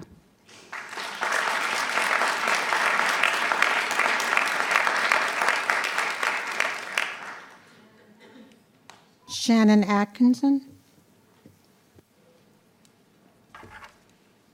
Thank you. My name is Shannon Atkinson, and my phone number and address are on record. I would like to first thank the school board for listening to our concerns regarding Woodbridge Senior High School. Principal Abney has kept us informed of the repairs that have been going on with our school to upgrade the current facilities, and we're very appreciative of all of the support. With that in mind, I would like to continue the conversation regarding the opportunities for continued upgrades and improvements for our school. Our school is one of the largest schools in the county. Woodbridge Senior High School is also one of the oldest schools in the county. As we have brought up in the past, there is an inequity between the high schools on the eastern end of the county and those on the western end, particularly the older versus the newer. Some of the concerns we brought up in the past are the older schools have fewer bathrooms, we have poorer fields, we have more crowded lunch areas, more lunches needed to accommodate the students in general. Tonight, what I would like to bring to light is my concern is our lighting, actually. At Woodbridge Senior High School, our lights are all on central switches. We don't have switches in the bathrooms or in the classrooms or in the library.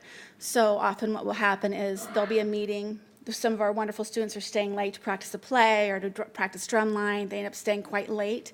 If there's not perfect coordination with the janitors, certain areas of lighting are turned off, which leaves areas in the dark. The library's in the dark. Certain bathrooms are in the dark. There's no motion sensor system in our school. So you can imagine if a student needs to use the bathroom, they have their phone and they can go in with their phone, but how safe is that for the kids?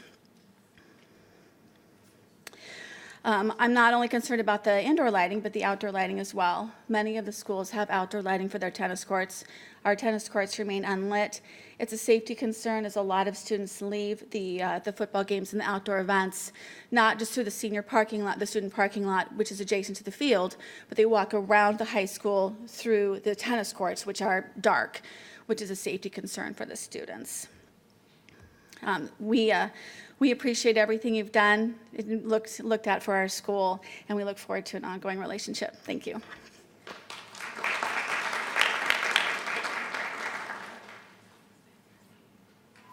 Okay, thank you. Mark Raffa. Members of the board, Dr. Waltz, good evening. My name's Mark Raffa, and my address is on file. Miss Jessie, I think I can get used to you sitting in that chair. This is 2 weeks or 2 meetings in a row. I think it looks good. Mr. Tredham, welcome back. Last meeting, we showed our appreciation and gave thanks to Mr. Brand for his service to the board. Mr. Brand was recognized for his dedication, integrity, and professionalism. Tonight, I'm here to discuss the antithesis of all that we celebrated. Chairman Sawyers is a frivolously litigious liability to the county. 67% of the departments under the direct supervision of the board are in litigation by the chairman without a vote by this board. Last month, this board made a giant leap forward by voting for his censure. That vote was simply a start by this board to distance yourselves from him, since the failure to fully mitigate his liability rests with this board. One item I'd like to address is the chair's misuse of social media. In one post, the chair states the Republican Board of County Supervisors cut the school budget by $7 million. I requested a source of this data. He has not responded. So I did some research. The following is what I received from the county. The county transfer to the schools from FY14 to FY15 increased 2.4%, $12 million. FY15 to 16 increased 5.3%, $25 million. FY16 to 17 increased 3.7%, $19 million. FY17 to 18 increased 4.2%, $22 million. These figures exclude the more than $21 million in additional capital project funding the BWCS approved and the school board accepted in the January 2017 meeting. There has been no budget cut. The chairman's tirades on social media lack all decorum and stand against everything Prince William County Schools represent. Students are supposed to receive disciplinary actions for bullying. I ask this board, what consequences will you put upon the chairman for his antics? Thank you. Thank you. We have time for another.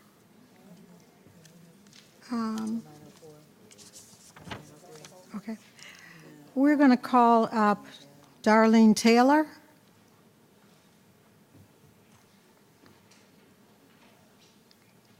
Michelle Gibson.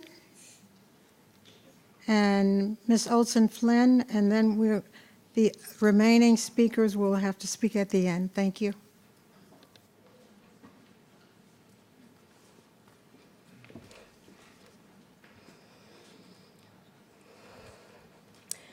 Good evening, Dr. Waltz and school board members. My name is Darlene Taylor, and my address is on file. My husband Bradley and I have 4 children in the Prince William County school system.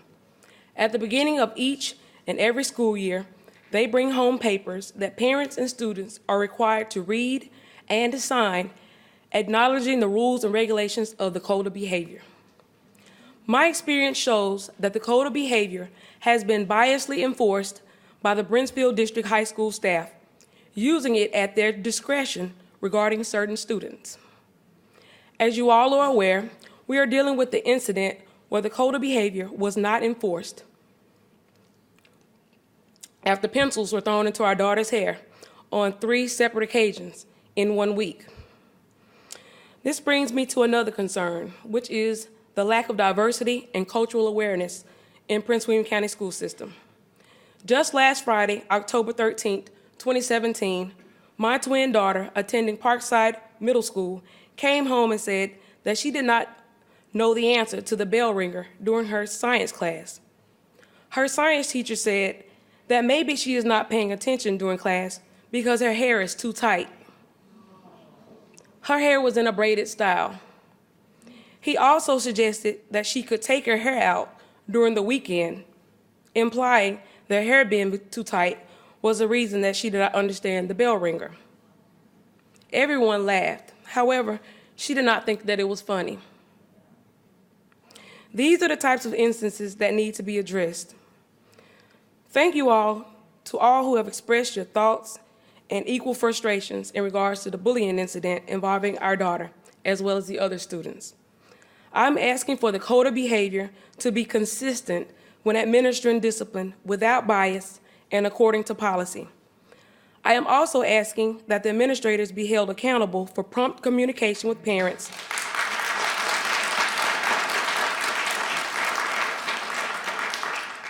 that is precise, timely, and efficient. Finally, I am asking that the Prince William County school system implement a mandatory diversity awareness training program for grades K through 12, as well as all staff employees of the Prince William County school system. Thank you for your time.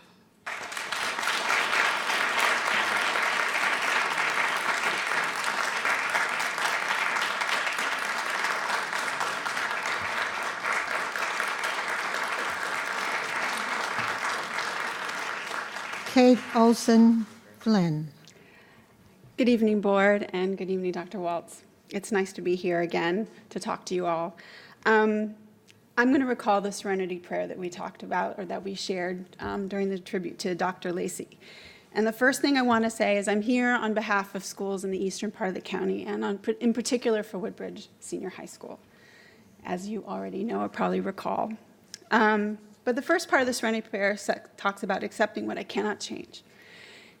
And I know I cannot get a new school rebuilt. I know we really want a brand new school for Woodbridge. And I'm trying to accept that I may not be able to change that. Okay. So the second part of the prayer is to courage to change the things that we can. So I ask you to please have the courage to provide the eastern part of the county with equitable opportunities to learn. And what I mean by that is, well, as Woodbridge Senior High School, things have been getting done lately. We've got a new exhaust fan in the locker room so the students can breathe. We have a thermostat in the weight room, so they're temperature controlled. I'm comforted to know that the school doesn't have active asbestos, so that's good. But I want you to think about this budget season that's coming and think about you having the courage to change. What can you change?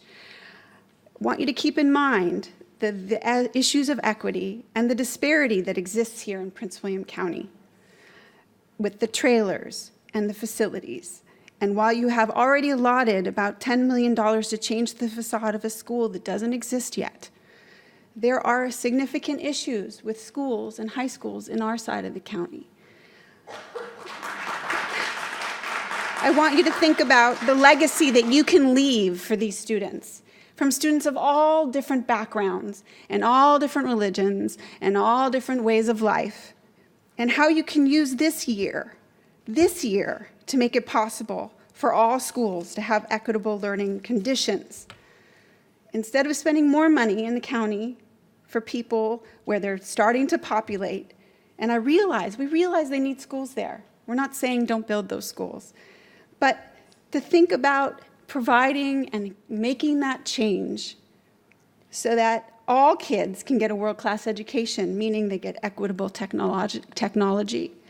They have equitable resources and facilities that allow them to meet their potential in athletics and in academics. Just because many schools in the East are established and have been there for a long time and have wonderful teachers and awesome students, they shouldn't be neglected. They should be brought up to par with those students and with those brand new schools. So please, think about what you having the courage to change, and I'm looking for my own wisdom to know the difference. Thank you. Thank you. Moving on, our agenda, we're moving to Fred Lynn Middle School, 1501. And this is up for information.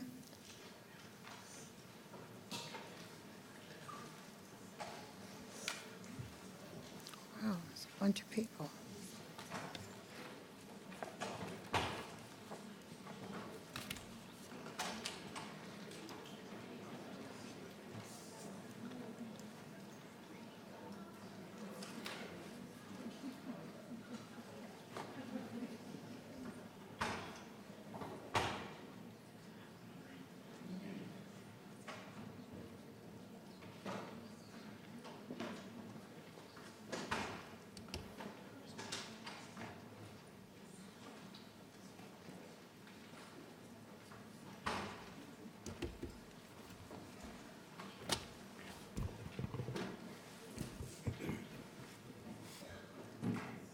Good evening, Vice Chairman Jesse, members of the school board, and Dr. Waltz.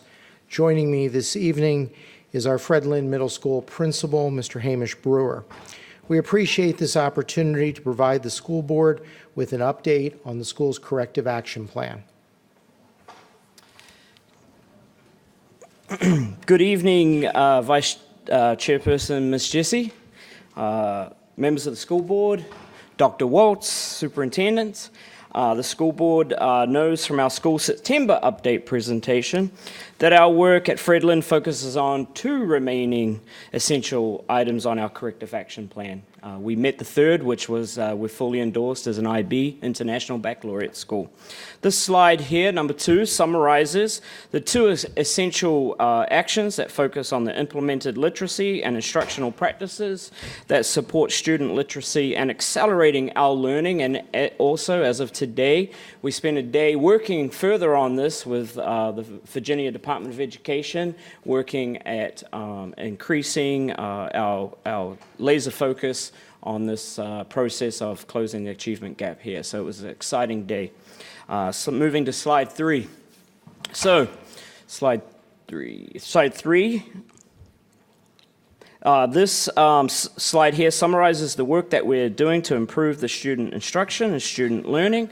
We've really spent the first part of the school year really focusing on authentic, relevant learning experiences in a standards-based planning process. We've seen a lot of excitement and energy around this with the children, the teachers. It's been an exciting alignment of our resources and energy in the work that we're doing with students to ensure that we're successful with ongoing observations, walkthroughs, etc. So moving on to slide 4. What I want to show here is these are examples of evidence that we would collect and to show examples of our implemented learning practices. When you're talking about, we have moved for the standard-based planning process. We delivered myself and the admin team facilitated with our literacy coaches, facilitated training, further training on standards-based practices, and aligning that with our assessment process and our instructional process, and moving with the actionable learning item that the Department of Education wanted to observe too was, how do you take it to an actionable item that you can clearly observe from an objective to the instructional process. So moving to the next slide.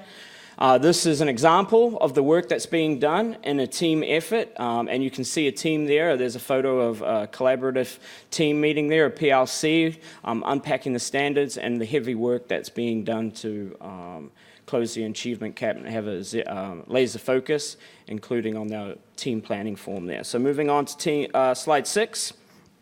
This is an example of a ESOL co-teaching class where we focused on a 6th grade ESOL lesson, and you can see the alignment of the objective to the learning target, to the learning activity, and making an authentic practice for children, for students to be successful in a scaffold to ensure that they can then equitably are able to apply that learning process to their instruction and their further scaffold. So to the next slide.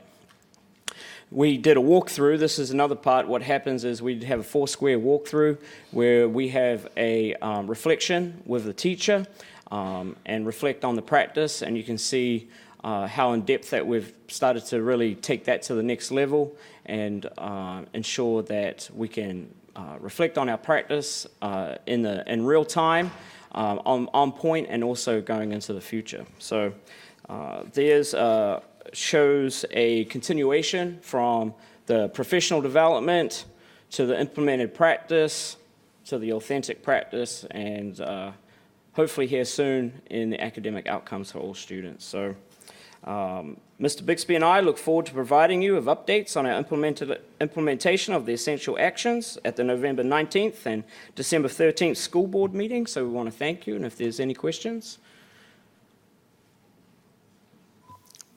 Board members. Ms. Williams. Thank you, Madam Vice Chair. I don't have any questions at this time. I just wanted to say again and reiterate, I appreciate all of the hard work and effort that is going on at Fred Lynn, and I appreciate you continuing to come and give us updates and keep them at the highest level. That's great. Your work is very much noticed in the school community and the school body, and much appreciated by myself. So thank you to you, Mr. Brewer, and to Mr. Bixby.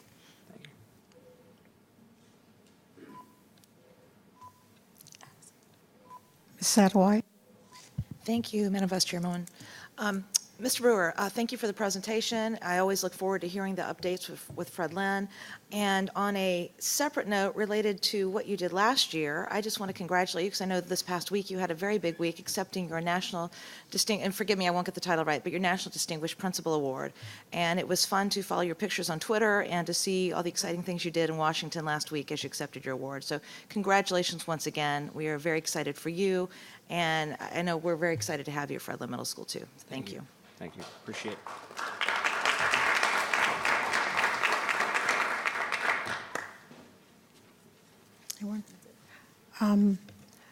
I was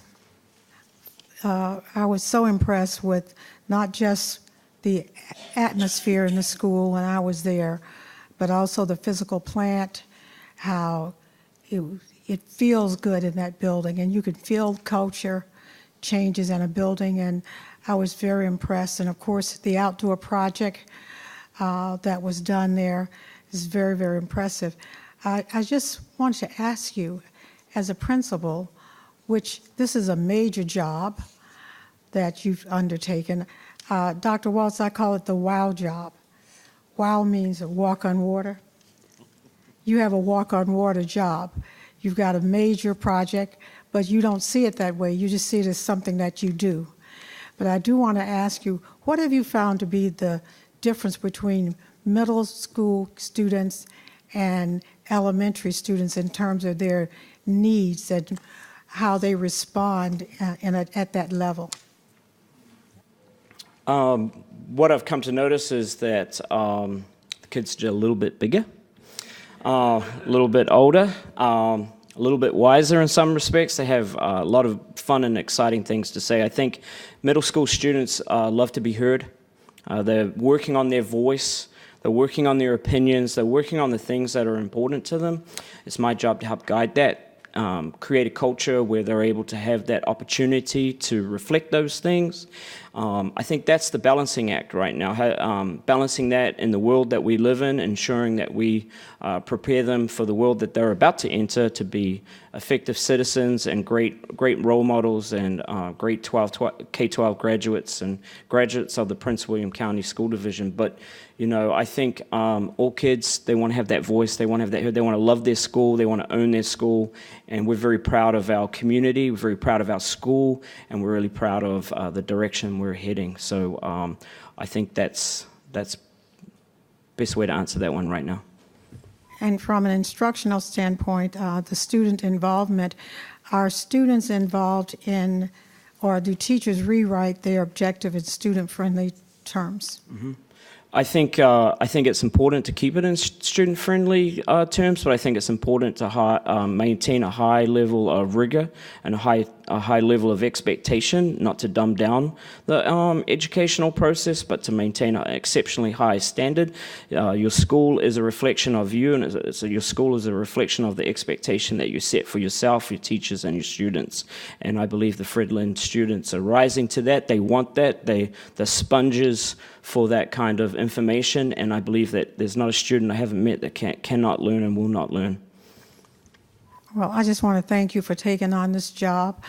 I do not like the fact that you left the elementary. It was my school, and I applaud you, but then I don't applaud you for leaving. But the main thing for me is whether or not students are learning, and you guys have a great principal. I think if anybody can make a change at that school, my money's on you. Well, I appreciate that. It certainly takes a village. It takes everybody. I love the support that we have as an entire school division, from Mr. Bixby to the school board to the superintendent. I feel very fortunate to work for a school division that's 100% behind all children, and I feel fully supported in that we're doing exciting things together, and it does take a village, so thank you. And just on that note, a shout out to my amazing teachers and students, because I'm a product of them, so thank you. No one else? Thank you.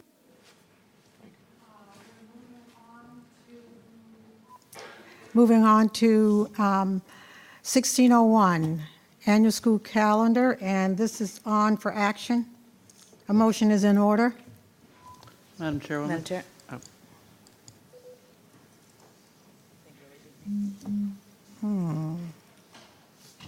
Sorry, I'm ready now. Okay. Willie? I'm sorry. Okay. Mr. Dose. You're good. Madam Chairwoman, I move that we approve the pre-Labor Day calendar as prepared by staff. Madam Chair. Ms. Williams? I second. Discussion?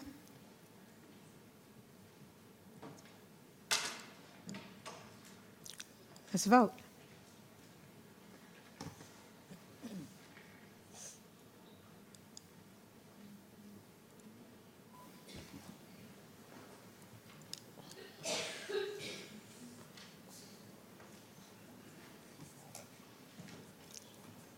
Mr. Trenum?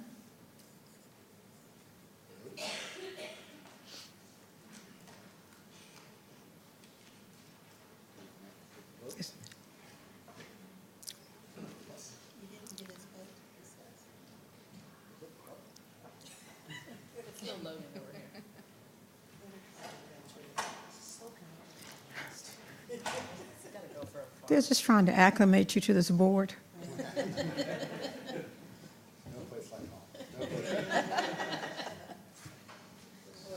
Look at Mrs. Jessie's screen. Mrs. Jessie's. It really is still just going. Yeah. Thanks. Thanks, Caldwell. Is it in? Okay, good. Got it. It did.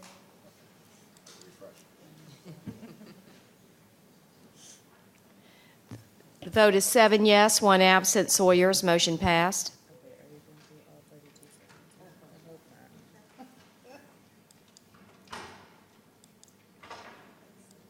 Moving on to the 1602 strategic plan, Ms. Goss. Good evening, Vice Chairman Jesse, school board members, and Dr. Waltz. Tonight we will be presenting the data that aligns to our strategic plan and specifically Goal 1, student achievement.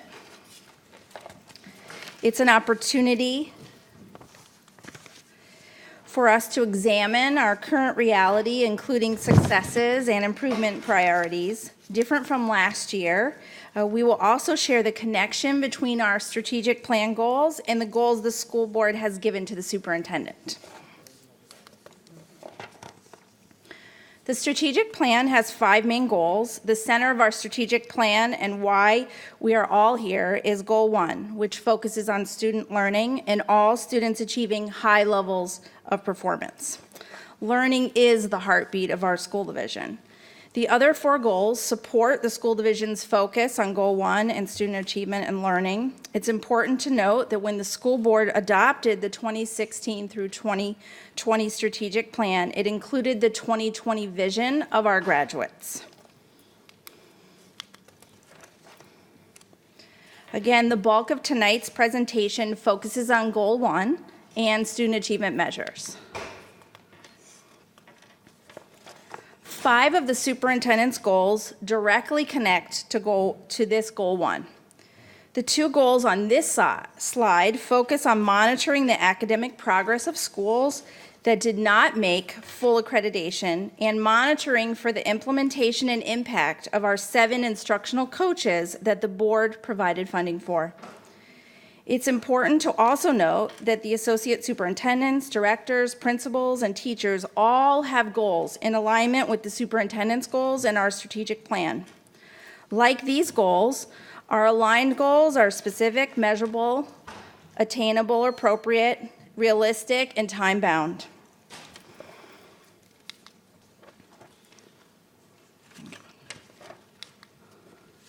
These 2 goals are focused on the setting of measurable improvement targets in English, math, science, and social studies in all of our schools, and the specific focus of increasing the pass rates of students with disabilities by at least 5%. The last goal for the superintendent connected to the student achievement goal 1 is looking at ensuring that schools have resources for transition opportunities that result in an on-time graduation rate that meets or exceeds 91.8%. You will hear more about data for this goal later in the presentation. This data chart is looking at the number of schools that are fully accredited. Our goal is to have all of our schools fully accredited. We now have 94% fully accredited, which is a 4% increase over last year.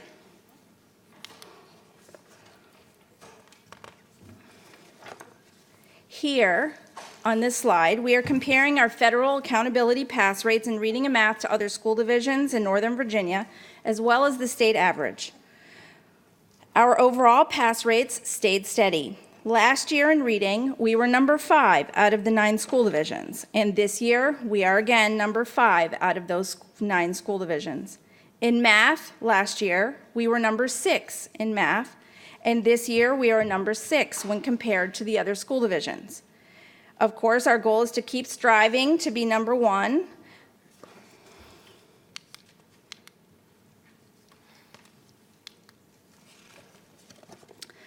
This graph is another look at the division pass rate in reading over the past 3 years as compared to the state. The Prince William County pass rates are in blue, and the state pass rates are in orange. The reading pass rate dropped slightly by 1 percentage point from 2014-15 to 2015-16, and stayed the same from 2015-16 to 2016-17. As a point of reference on the slide, the red arrow is the target arrow and indicates that the strategic plan states that we should be increasing our pass rate each year. Again, on this slide, we are looking at our division math pass rates as compared to the state average. These graphs show a 1 percentage point drop from 2014-15 to 2015-16, and our pass rates staying level from 2015-16 to 2016-17. The next 8 slides will look at the current reality with achievement gaps among our student groups. Our division and school leaders and our teachers celebrate our successes, but are also aware of our opportunities to improve and are committed to closing the achievement gaps. We will be looking at both trends and comparisons between the student groups. And in the division, we are aligned in our focus on having 100% of our schools reducing the failure rate for every group of students and making marked progress towards closing every achievement gap. This is the first slide looking at achievement gaps, and it is comparing ethnic groups on reading achievement.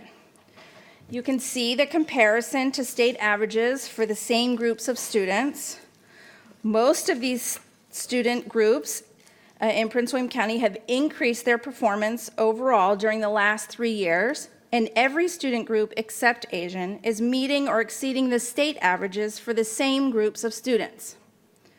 Just as a reminder to everyone, we are making the comparison to the state because our adopted strategic plan indicates that we will do that. And the red arrow again indicates the expectation that performance will increase for each student group each year.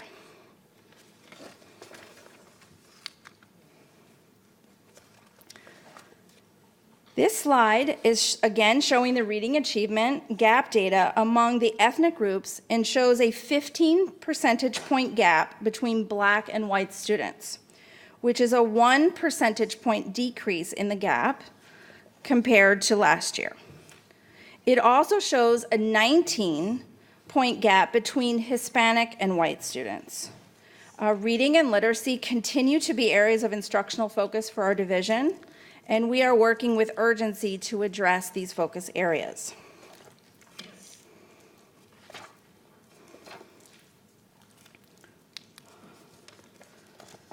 The next 2 slides are focused on math performance among ethnic groups.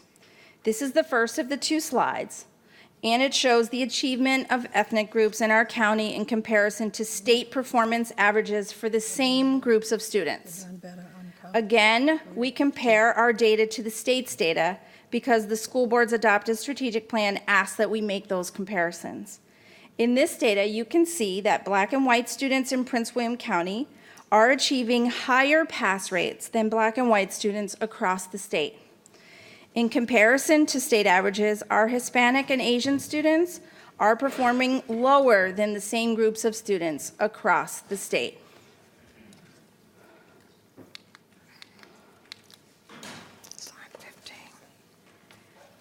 Here is another look at the pass rates for Black, Hispanic, white, and Asian students again, and comparing their performance in mathematics.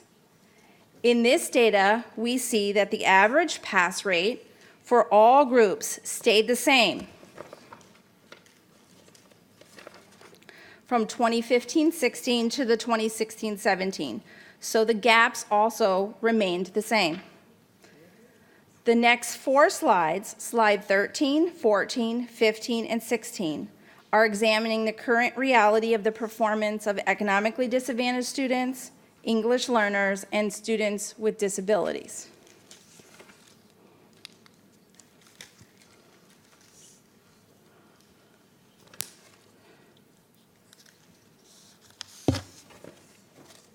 We start again with reading performance for these three groups and a comparison of the performance between these students in Prince William County and the same students across the state.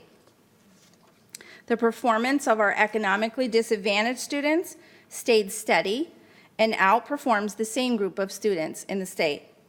The average pass rate for English learners in Prince William County increased by 5 percentage points from 2015-16 to 2016-17, compared to a 3-point gain at the state level. This 5-point gain is a significant improvement and puts Prince William County above the state average. Our students with disabilities also had an increase in their reading performance by 3 percentage points and also have a higher pass rate than the average pass rate for students with disabilities when looking across the state. We are continuously working to improve and make progress with these achievement gaps.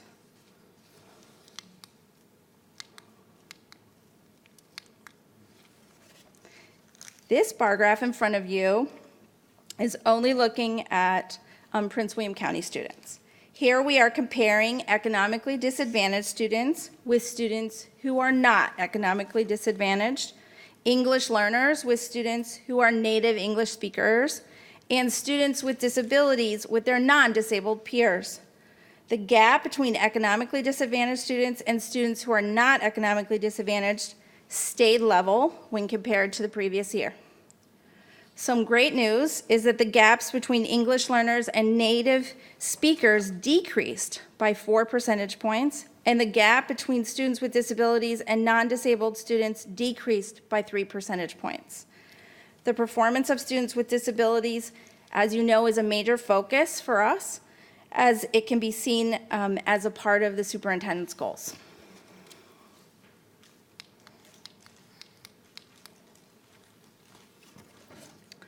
The data on this slide looks at the mathematics pass rates by student group.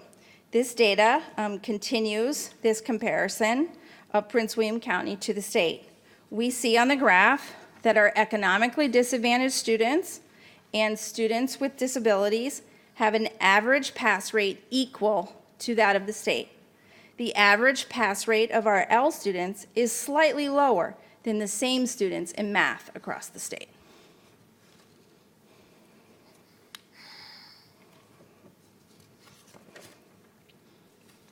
When we compare these groups of students to their peers who are not economically disadvantaged, who are not limited English proficient, and are non-disabled, we see that the gap in mathematics increased by 1 percentage point last year when looking at economically disadvantaged and those who are not. The gap between students with disabilities and students without disabilities stayed the same, and the gap between our English learner students and native English speakers decreased by 2 percentage points.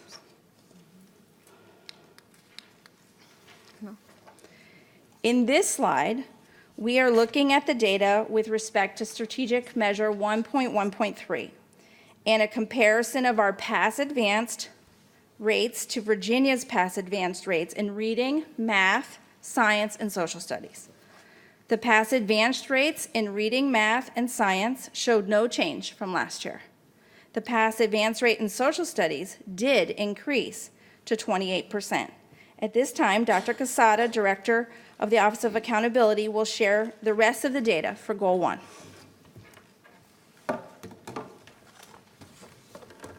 right, good evening. This is Jessie, school board members, Dr. Waltz. Welcome back, Mr. Trenum. I feel like I was just here. So I'm going to be presenting the rest of Goal 1, the data. So this slide shows one of those measures for our 2020 vision for graduates. Several of what I'm going to be talking about are connected to that. So this shows us the percent of our graduates who received at least one qualifying score on an advanced exam, meaning AP, so advanced placement, IB, or Cambridge. So we stayed steady at 35% of our graduates in 15-16 and 16-17 after a slight increase from the year before. This means, in practical terms, that over 1/3 of our graduates have earned a score that can grant them college credit in one or more classes, and many of the students earn them in more than one. We've tended to, over time, perform better than the state and national averages, and one reason is for our success in this area is the support of the school board for paying for these exams. No students excluded from participating. You're going to see in a little bit another way that our students are getting college credit, another option we have. This next slide is a 2-for-1. It's showing you SAT and ACT results.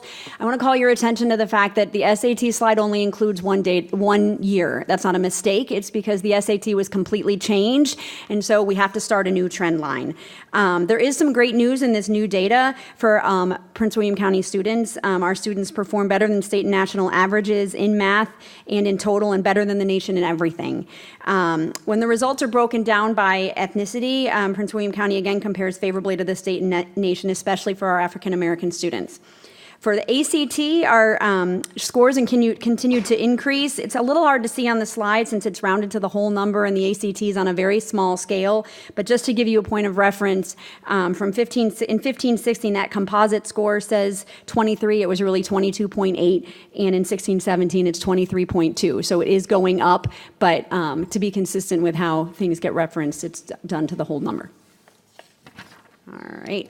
Shifting away from graduates for just a moment, we have a measure in the strategic plan about average daily attendance. Obviously, in order for our students to achieve, they need to be in school. So both federal, state, and state governments are interested in average daily attendance. The target is 95%. In 16-17, Prince William County maintained a 94.3% ADA. That's the acronym for average daily attendance. In the November 1st presentation, when we come back, we're going to look at some other data related to absences. Maybe we'll move to the next one. All right, we're back to our graduates. So here's some exciting news, keeping in line with what we were talking about in Dr. Lacy and her efforts over time, along with many, many others, our folks in the schools. So this is showing on-time graduation rates for 2017 for Prince William County Schools, Virginia, and for the divisions we shared for reading and math performance. So Prince William County has the highest graduation rate ever at 91.8%, and this ranks fourth among comparable jurisdictions. Prince William County exceeded state graduation rates for all groups of students reported. Let me back up and say that the graduation rate has been increasing every year, which is really exciting as we continue to have growth. Some highlights: Prince William County was number 2 among all Northern Virginia school divisions in terms of the on-time graduation rate for English learners, behind Stafford.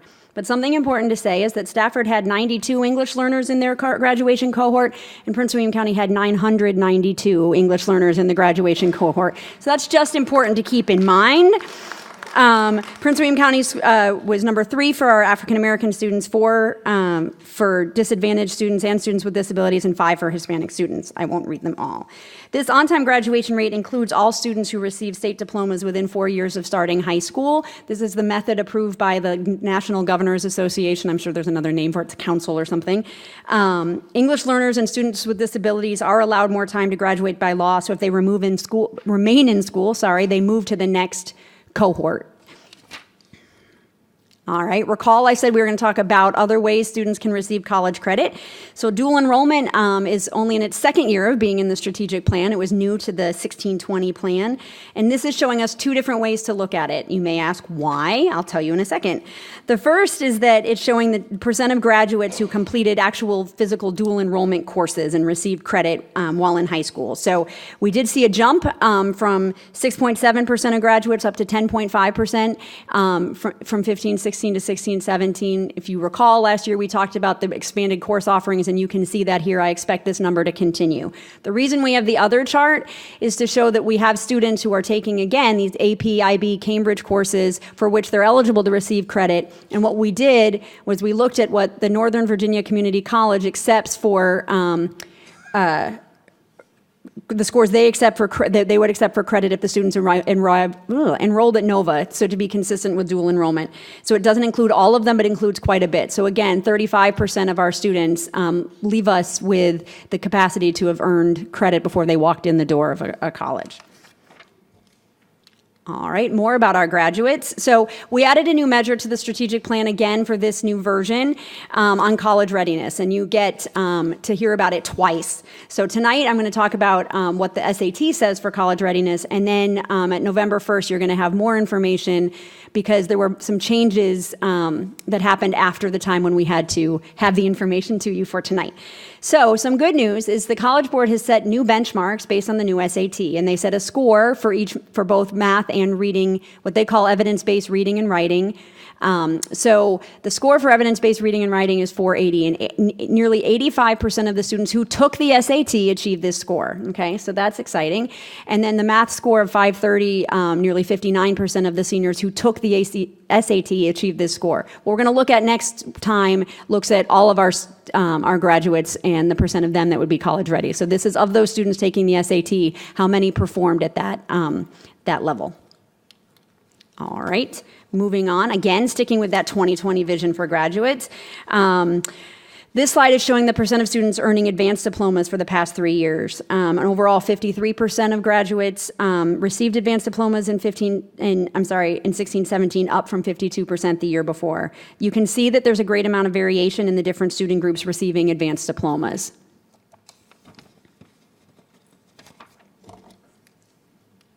All right, the next few slides are going to look at the participation of students from traditionally underrepresented groups and gifted and advanced programs. There's a lot here. The slide shows elementary and middle school gifted participation. For each group, it shows you the percent of students from within that group that are identified for gifted services. Let's start with elementary. That shows grades 4 and 5. You can see there's quite a bit of variation. 15% of minority students have been identified for gifted students compared to 9% of disadvantaged, 10% of English learners, and 5% of students with disabilities. For perspective, overall 19% of our elementary students are identified for gifted services when you look at a whole. Also for perspective, according to the National Association for Gifted Children, academically gifted and talented students make up approximately 6 to 10% of the total student population. So we are identifying more students than they typically say. And then at middle school, you see 14% of minority students have been identified for gifted services compared again to 9% of disadvantaged, but only 4% of students with disabilities and 5% of English learners. Again, for perspective, it's 19% identification at middle school also. So the higher percentage of English learners identified for gifted services in elementary school and in 2016-17 is the result of increased efforts to target and identify students using measures that are not influenced by English. And so we would expect that the middle school numbers could increase as those students who are identified moved up to middle school. This next slide is showing the same thing for high school, except it adds more to it. It includes APIB and Cambridge courses as well as CTE. A quick scan of the graph shows you that participation in CTE courses is quite equitable across student groups. Participation in APIB and Cambridge is higher than in gifted itself. And again, for the gifted comparison, overall 17% of students in high school have been identified for gifted, compared to 13% of minority students, 8% of disadvantaged students, and only 3% of our students with disabilities, and 1% of English learners. Again, that trend, as the students who've been identified with the responsive measures will probably will increase. We're nearing the end. This slide is showing participation and representation in special education. It shows the percent, again, of each student group that's been identified for special education services. So for perspective, 10% of students in Prince William County were identified in 16-17. This varies slightly by student group, ranging from 5% of Asian students to 13% of Black students. Before you ask, national averages, according to the National Center for Education Statistics, show that approximately 13% of students nationwide are identified for special education. Okay, we do have additional measures in the plan that we're not translating for you into different charts, but we have measures about equitable access to fine and performing arts, and one way we get data related to that is to survey parents who have students in the elementary strings program, and you can see that parents are very satisfied with that program. The continuing focus on scheduling arts classes at all levels, that's in there to make sure that students are not excluded from participating in fine and performing arts because of other services that they're receiving. And again, for the new strategic plan, there was a measure about technology added to make sure that students are given opportunities to apply technology effectively in their learning. At this point, I'm turning the presentation back to Mrs. Goss.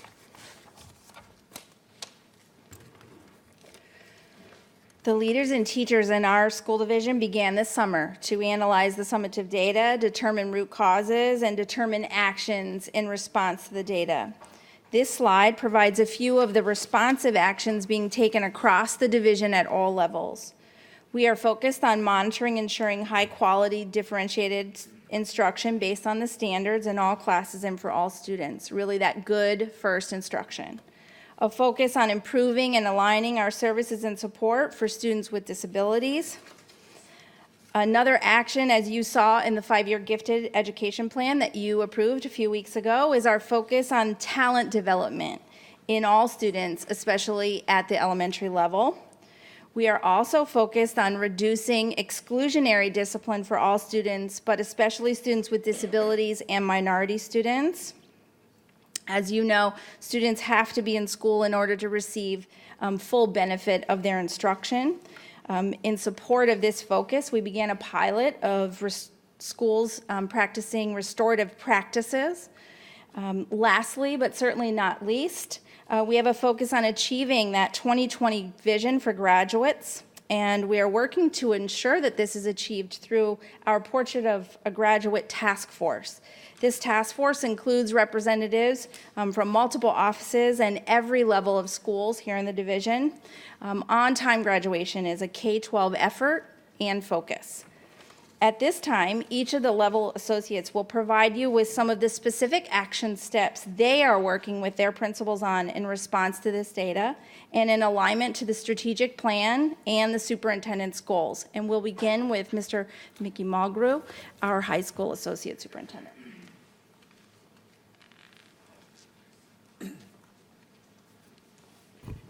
Good evening, Ms. Jessie. Good evening, Dr. Waltz and the rest of the school board, and welcome back, Mr. Trenum. As far as high schools go, we've taken some necessary steps to try to improve instruction in high school. We're very proud of some of the things we've been able to accomplish. As a Prince William County student, and then a teacher, and then a principal, and now in my current position, I'm very happy to say that we've always been compared to the neighbor of the north, and this is the first time in my 33-year career I can remember that our on-time graduation rate exceeds that of Fairfax, which is considerable for us, and we're very proud of that fact, and we're going to work very hard to continue that. Right now, it's the highest that I've ever seen in the history of our county. Again, I believe Dr. Casada and Ms. Goss rightfully said that our on-time graduation rate has increased for 9 years in a row. I'm trying to 10 years. I'm sorry, Dr. Wells. And it's been fueled very much. We were a good school division when we were at 83% on-time graduation. That makes us an exceptional school division. We're at 91.8, and we're still going to get better. I'm very proud also, we began an initiative on SATs. We've gone up 13 points amongst our Asian students in the last 4 years, 10 points in math. African American students are up 12 points in reading, 10 points in math. This is the old SAT. As Dr. Casada said, I think she did mention that last year the SAT changed. So this is the first year that it will be changing. Hispanic students, a whopping 21 points over that time period in reading and 14 points in math. We're very proud of that, and that's with more students taking the SAT than ever before. Our ACT scores, we're very happy about those. This is, to my knowledge, the highest we've ever had in the history of our county was last year's performance, again, with more students taking the test. And I'm very proud of the fact when you look at our ELO, and I will contribute, there's a lot of people who have helped us in this regard. We do understand that graduation begins at kindergarten, and I believe that is a very true statement. Many of the initiatives that we've seen at the elementary level, I'm standing here as the beneficiary today, but I do understand it's all of us that got us to that point. We would like to thank you a tremendous amount. But when our ELL graduation rate is 14 points higher than our neighbor to the north, that's significant. It's 10 points higher for black students and 10 points higher than Hispanic students than our colleagues to the north. And I think they sometimes have a little bit more resources than perhaps we do at times. So making a good advantage. I'm not saying we don't need additional resources, the Board of County Supervisors, but I'm just saying we've done very well with it. Some of the strategies that we've used to try to enhance instruction at high school, one of them is IXL. It's a computer-based program that many of our students participate in, and it helps them with their math instruction in particular.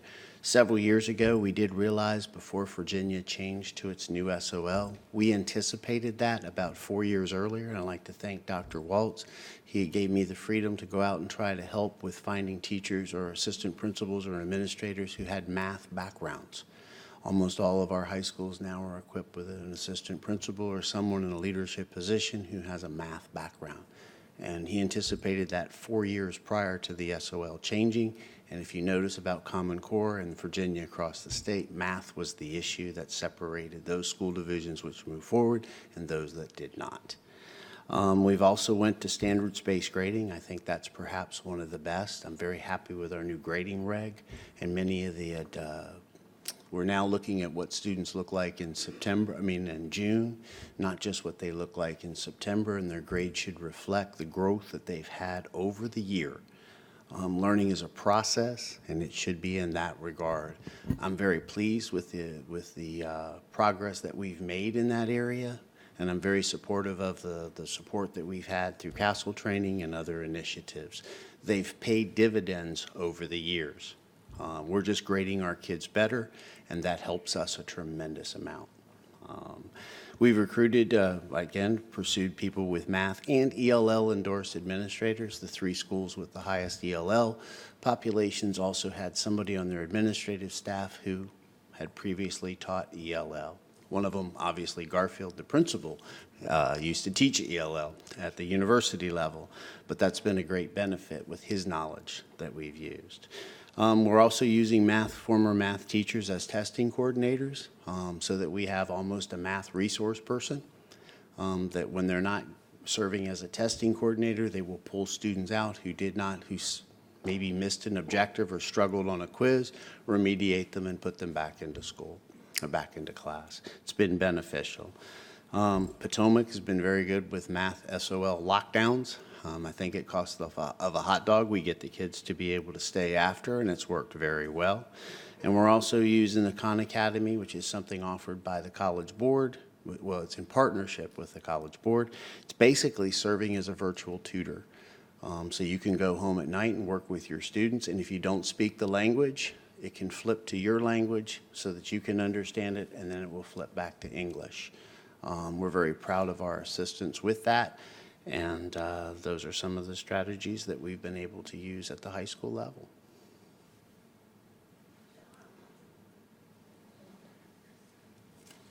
Okay, thanks. Thank you, Mr. Mulgrew. Good evening, Vice Chairman Jesse, members of the board, Dr. Waltz. Across all 16 of our middle schools and 2 traditional schools, we are focused on closing the achievement gaps by working to increase the levels of academic progress among all of our students, with a special emphasis on our English learners and students with disabilities. Each of our middle level principals joins me in having a critical accountability outcome that focuses on identifying significant gap areas, implementing strategies to help raise academic achievement, along with quarterly progress checks to provide for monitoring and any needed adjustments required to close those gaps. As a middle school group, all 18 principals participate in a minimum of 4 sessions of instructional rounds, where they, as groups of leaders along with assistant principals and selected teachers, visit 10 to 15 core classrooms in a school to provide same-day feedback on the quality of the instructional core. Specifically, principals look at the learning objective, the learning targets, the method of instruction employed, the specific student learning activity, and most importantly, the level of student engagement, to determine if the work being done is in fact aligned with the curriculum objective and at the right level of cognitive demand.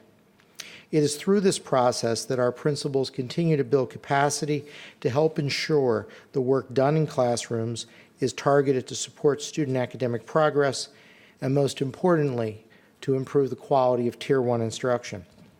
In the 5 middle schools that are currently not fully accredited, I lead a book study on the Rick Dufour and Michael Fullen book, Cultures Built to Last, Systemic PLCs at Work to Further Build Leadership Capacity to ensure that our grade-level collaborative teams focus on the right work to support student learning. Lastly, this summer during our annual middle school conference, our schools focused exclusively on analyzing their school satisfaction surveys and discipline data to develop proactive strategies to support positive student behavior and reduce exclusionary practices to help ensure more students are present in the classroom, ready and available to learn. I thank you for this opportunity to provide a brief summary of the work our middle school team is doing to improve student achievement across our schools. Thank you.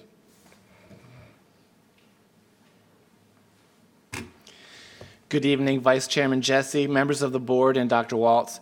Closing the achievement gap and continuous improvement are themes throughout the division, including the work the level associates do with principals and schools. For example, the elementary associates facilitate collaborative team meetings, which are small groups of principals that work together to share best practices and develop shared knowledge. This week, CTMs are meeting to identify successful practices for students with disabilities. Principals will identify strategies for implementation in school plans and in their professional growth plans. Principals have been working with their staffs and their level associates using data to identify areas of needed improvement. At the CTMs, they shared these ideas and discussed preliminary plans to address these needs. Discussions at these meetings are valuable as principals have similar experiences and are able to pull together effective ideas that are applicable to where they are on their journey to sustained excellence. Another area of work for the level associates involves coordinating instructional resources and manpower. Working with Mrs. Goss and Dr. Casada, we use data to identify schools that need additional support and identify resources for those schools. Support from student learning and accountability includes instructional coaches, coordinated early intervention specialists, and Title I staff. Good evening, Vice Chair Jesse, members of the school board, and Dr. Waltz. I'm pleased to be able to share some of the strategies that the level associates are using with the goal of improving student achievement. As a team, we're working to continue to build bridges to world class by aligning our support to schools and principals based on the 5 essential ingredients that Pedro Nagora spoke to at our EEE conference. Those 5 tenets are a coherent instructional guidance system, ongoing development of the professional capacity of staff, strong parent and community school ties, a student-centered learning climate and culture, and shared leadership to drive change. The level associate superintendents are providing differentiated and targeted support to schools based on need, as well as using our level meetings to provide professional development to all principals. We provided comprehensive training on school advisory councils, provided guidance and professional development on balanced literacy, and aligning our school improvement plans with our strategic plan and the 5 essential ingredients. School teams have used the school improvement planning process to participate in the needs assessment, a review of data at the school level, and Dr. Jennifer Casada has also led data review sessions during principal CLT meetings, as well as working directly with staff at the school level. Collaborative learning teams are being utilized across the schools and in the county. We continue to work to enhance this process with our instructional coaches and by building the capacity of our administrators and teacher leaders. The associates are working to support this initiative in our principal CLT meetings by using book studies, conducting observations, and utilizing support for schools from our Office of Professional Development. With the widespread implementation of the CLT having become the norm, schools are focusing on standards-based instruction, as well as refining the co-teaching models to ensure instruction is aligned with the standards and focused on student need.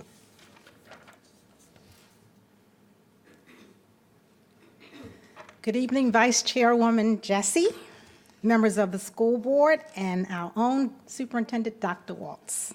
As we transition from what we do and what we lead, let's take a look at how we lead. During our school visits, we join a small group of staff to participate in classroom walkthroughs using a content-specific walkthrough form for reading or science. We travel from classroom to classroom to capture evidence of balanced literacy, in which teachers begin with a focused mini lesson followed by collaborative reading, writing, and independent reading and writing. Currently, students are increasing their independent reading time and building stamina through just right fiction and nonfiction books. After the school-based team visits, we debrief to identify strengths and opportunities for growth. This data analysis process is loaded on conversations about teaching and learning. We conclude with recommendations for next steps. Then principals meet with their respective grade level teams to affirm observed strengths. Basically, we've seen strengths with small group instruction and independent reading. Also, the teachers and principals collaborate with actionable solutions. Please know that Mr. Erickson, Mrs. Hubner, and I attest to the school-wide focus on instruction coupled with the urgency for improvement during grade level planning as well as instructional delivery. Intentionally, the supervisor of language arts, principals, reading teachers, librarians, and classroom teachers are aligning best practices for literacy. Similarly, we are supporting science instruction with identified schools. They too have completed school-wide walkthroughs focused on science instruction. Using a science walkthrough form for common look-fors and practices, the school team observes for evidence of the 5 E's, specifically engagement, exploration, elaboration, explanation, and evaluation. Already, teachers have prepared and planned for hands-on investigations using the scientific method. Yes, principals have met with their respective grade level teams to affirm and to address next steps. Students in these schools complete interactive notebooks in grades 4 and 5, and they have school-wide science fair participation that integrates math, research, and technology. We can confidently say that our introductory instructional leadership with principals has been collaborative, focused, aligned, and standards-based. Principals and teachers plan for successful Tier 1 instruction, and the results of the formative assessments include conversations about individual student needs. As a professional learning community, grade level teams and principals are working shoulder to shoulder to support all students and to hold each other accountable. In closing, Mr. Erickson, Mrs. Hubner, and I will continue to co-lead with each other and with principals on data-driven instruction and collaboration. We are confident that over time, we will close the achievement gap while working on the right work.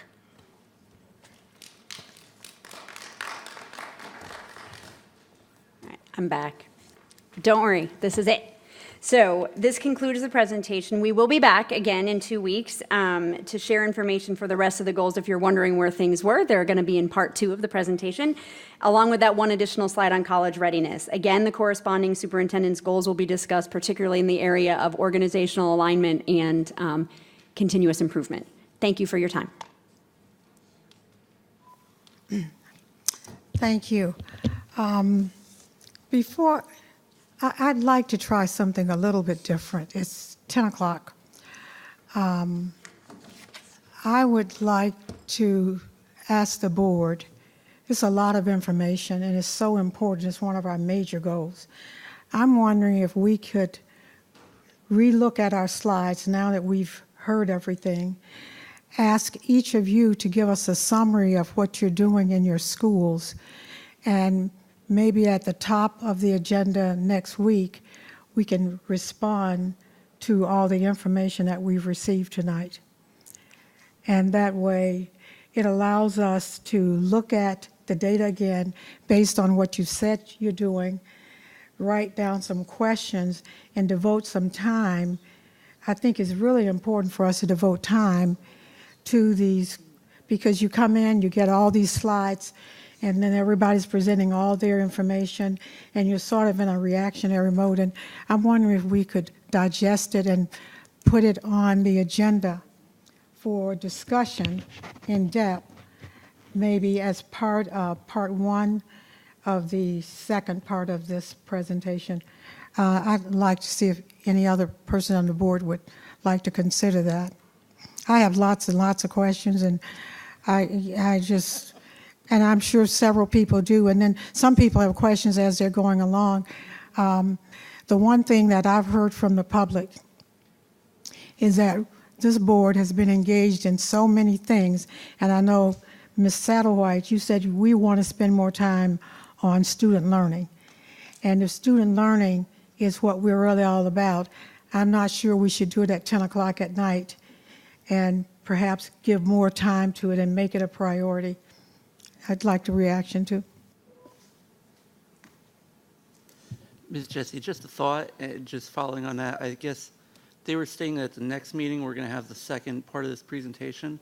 So just as kind of continuing on your thought, what if 2 meetings from now, we blocked out time for asking questions after getting both of those presentations? Yeah, because having like a time of questions and then the presentation, the next meeting would be Well, a who lot of said time. this board is not on fire? Well, okay, thank you. Madam Vice Chair, once again, miracles happen. Mr. Deutsch and I are on the same wavelength there. I wouldn't have thought about the second half presentation and then asking questions. I was more like presentation, ask questions, presentation, ask questions. But that's fine. I mean, I'm in agreement with that if the rest of the board is willing. I think that Ms. Jessie is right, Ms. Satterwhite is right. We do get a lot of feedback on not spending enough time on this. So I'm in agreement. Gil. Mr. Trenum.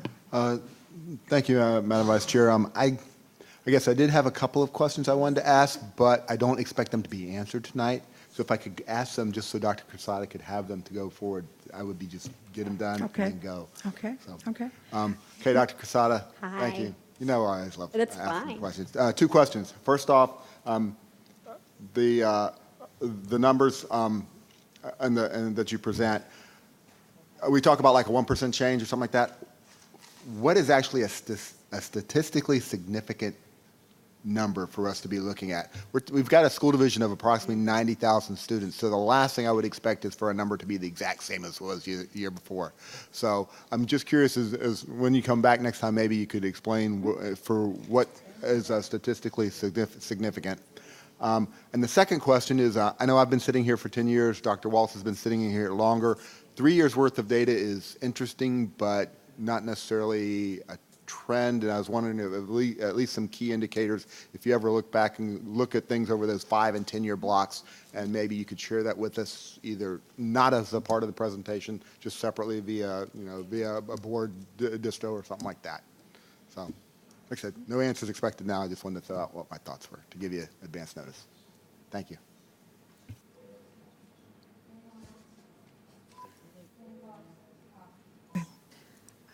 Ms. Ross. Thank you. I have a question, and I've been talking about this. If you have 68 home languages in a school, and I'm thinking of a particular school of mine, how do you train the parents to understand what the student is trying to accomplish? Example, math. We know math is just numbers, and it's numbers in most countries. So if adding up that is not difficult, but in a reading, so you're reading a math problem. What are we doing to assist and help that student? Because they're not going to be able to get it at home if mom or dad can't speak English. Okay. And it makes our test scores low. Okay, so at first I thought you were going to give me a word problem. I started writing it down. We have I know. 68 home languages. I thought something was coming.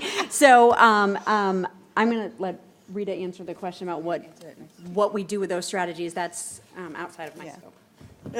Or we could, We can answer it next time. Yeah. I think it would be a good idea to have Ms. Sodke weigh in on this too. And so when we get to the discussion, I mean, if you have something you'd like to add now, and then we could Yeah. bring her in on it as well. So Absolutely. Ms. Sadke could provide some things from her perspective. But we're doing a number of things in the division to assist students. You really asked two questions. You asked about the training of the parents and also what do we do to assist students. Mr. Mulgrew cited some things that are happening, the use of Khan Academy, which is able to be translated into other languages and students can get that tutorial help. We have after-school tutorials happening, Saturday schools. Our ESOL teachers are collaborating with our classroom teachers on and planning for instruction that utilizes strategies that allow all of our English learners to reach their full potential in the classroom, to access that good first instruction. So that's a really important piece. We have many of our programs in the school division help support those students with learning English. In addition, we have our reading program. So we could give you a lot of specifics that are happening in every school. As far as helping parents, we have our parents as partners, our PEP program that assists our parents in understanding, but also our Title I schools do parent workshops for our parents that provide them with strategies that they can go home and then use with their students to actually help their students acquire or master those skills at home. So we are doing a number of things, but certainly the next time, as Dr. Waltz said, we can provide, each one of our directors would be happy to, and I know our level associates could provide some additional specifics for schools. If you don't mind, could you have something ready for me personally by Monday? I have a meeting, and I would like to take it with me at the U.S. Department of Education. I am always happy to help, and so we will certainly it doesn't have to be, prepare but a couple something of for things. you that have those strategies, okay? Thank you. Fantastic answer. I was just chatting with Dr. Waltz, and we were, I think, Mr. Doach's idea of the next meeting, and then a third meeting, and during our agenda planning, we will devote a large portion of that time just to student learning and instruction and reactions to the data that we've received tonight. Is that in agreement with the rest of the members of the board? Could you raise your hands if you're all in? Wow. Okay. Thank you. Well, moving right along. Superintendent's time. Thank you. First, I'd like to extend a warm welcome to Mr. Trenum. Welcome back on his return to the dais after being away for more than a year serving as a naval commander in Africa. We thank you for your service to our country, Mr. Trenum, and we're happy to see you back.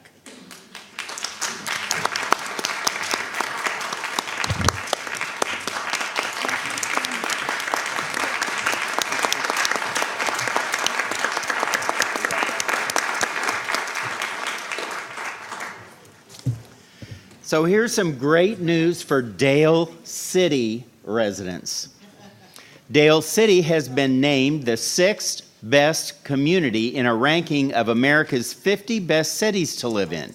This is according to an index created by 24/7 Wall Street. The numbers are in, and this year's official student enrollment in PWCS is 89,861 students. That's up 941 students from last year. At our last school board meeting, I announced that the school division's on-time graduation rate was 91.8% for last year. This is above the national and state results. Additional data show that on-time graduation rate for English learners topped the state by almost 10 percentage points and exceeded all other Northern Virginia school divisions. This reflects a great job by all of our teachers, administrators, our entire staff in the Office of English Learner Programs and Services, led by Director Janine Sadke. As advocated by Ms. Ralston last year, we have been working on a comprehensive professional development plan, and the first part is to be rolled out on cultural awareness. All school-based and central office personnel who teach our students, support student services, or provide instructional support will complete cultural awareness and responsiveness training that will have a direct and positive impact with students in the classrooms. This required professional learning also aligns with our strategic plan goal to provide a safe, caring, healthy climate in our schools and encourage appreciation and respect for diversity. I just want to make one clarifying point. There are a number of professional development opportunities that have been taken on by entire schools, where an entire school staff or an entire office have gone through training. We constantly offer professional development in terms of this same kind of professional development on cultural awareness, responsiveness training, every single year, multiple times a year, but this will be the first time that we require everyone to take it. This is a reminder of the Parent Summit coming up October 28th at Battlefield High School. The event will run from 8 to 11:30 a.m. There will be great resources at the summit on everything from how to apply for financial aid to college applications and graduation requirements. An additional reminder, history and social science textbooks for all history and social science subjects are available for public review and comment until November 3rd. Please see our web announcement on where to see these textbooks. There are several other events to note. The middle school all-county choral performances will be on October 21st, and the high school performances will be on October 28th. Middle school treble and bass choirs perform on October 21 at 2 p.m. at Forest Park High School. And the high school mixed treble and bass choirs will perform October 28th at 2 p.m. at Osborne Park High School. All of these magnificent performances are free and open to the public. High school specialty program information nights will be held on October 23rd at Stonewall Jackson High School and October 24th at Garfield High School. Both events will be held from 7 to 9 p.m. Many employees and students are deserving of special recognition. Congratulations to Supervisor of World Languages Carol Bass on receiving a Distinguished Service Award from the Foreign Language Association of the State of Virginia. Her career is a model of selfless dedication in the service of others to promote the study of cultures and language. Congratulations to the Woodbridge High School Marching Vikings Band. These great musicians won first place in all categories in the AA division, were named fan favorite, and won grand champion at the North Stafford Big Blue Invitational under the direction of Mark Carter and drum major Megan Watley. Thank you very much.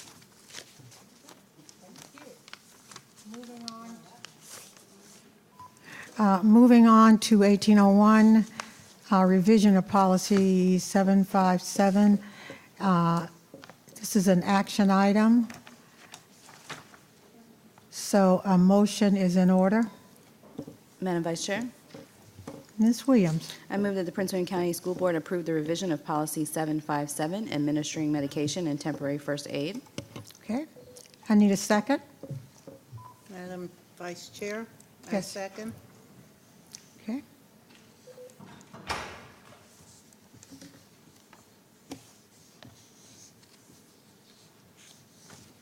Discussion? Anyone for discussion? I'm sorry.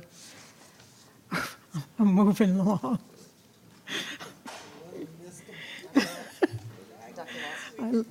Let's vote. We're all good. We're all good.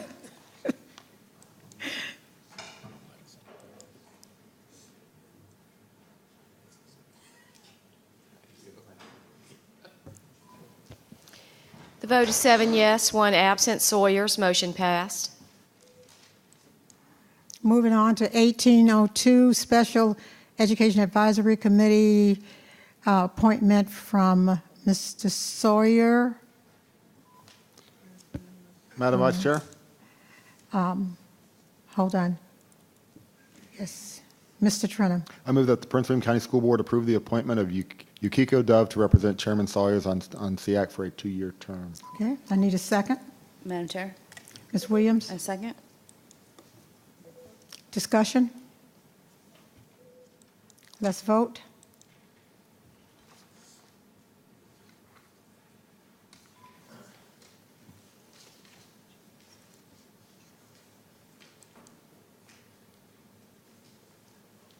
we're all in.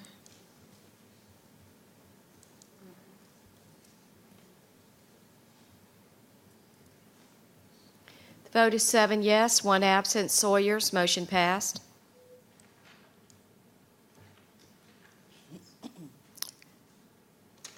Moving on to 1803, Board Matters. We'll start with this end. Ms. Satterwhite? Thank you, Madam Vice Chair. I just want to apologize for missing the last school board meeting and my voice tonight. Last school board meeting, my daughter had just arrived in town for her wedding, and I was rather behind in getting things ready, and sometimes family has to come first. And this is one of those rare times that I've missed a school board meeting. And so I just want to say congratulations to Captain and Mrs. Christopher Chorney on their wedding. They are now residing in Spokane, Washington, where he's been stationed with the U.S. Air Force. And yes, I'm a very proud mom of the bride. So that was very exciting. Thank you. And apologize for my voice. As a result of all the excitement, there were lots of people, and I got a cold. But it's great to be back. I haven't done a whole lot on the board. I've answered phone calls. I've taken care of issues that constituents have brought forward. And so I haven't been in my schools as much. But I am also looking forward to, I'm glad the superintendent mentioned, we do have the high school parent conference coming up. If you haven't registered, please register. This year, for the first time, we have 2 parent conferences in the county. We have the first one in Battlefield on the west end of the county. We have one coming up, I want to say it's in January 6th on the east end of the county. We've had such a huge reaction for the last several years that we have 2 this year. So if you haven't signed up, please do it. This is an amazing opportunity for our parents. All the things that I got to learn on my own with my kids, you have the opportunity to come to conferences and hear it from Prince William County and all of our different fabulous folks who work with us. And we'll have representatives from NOVA, all kinds of people there to help you out. So please sign up, and I look forward to attending that. Thank you. Also, welcome back, Mr. Trenum. It's great to see you. Enjoy having you back. Thank you. Mr. Trenum? Thank you, Madam Vice Chair. First off, to quote Judy Garland, there's no place like home. The last year, it was challenging, wonderful, frustrating, exciting, and all sorts of other kinds of words, but it is very, very good to be home. I want to thank everybody in the community who was, I can't thank enough people, but for all the support that I got from the community at large. It was wonderful seeing all the well wishes while I was gone. 2 people I need to thank especially is number one is I have to thank Mr. Sean Brand. I think he did an excellent job, and it helped me to be able to go off and step aside when I had the confidence that Sean could step in and do a good job, and he did great.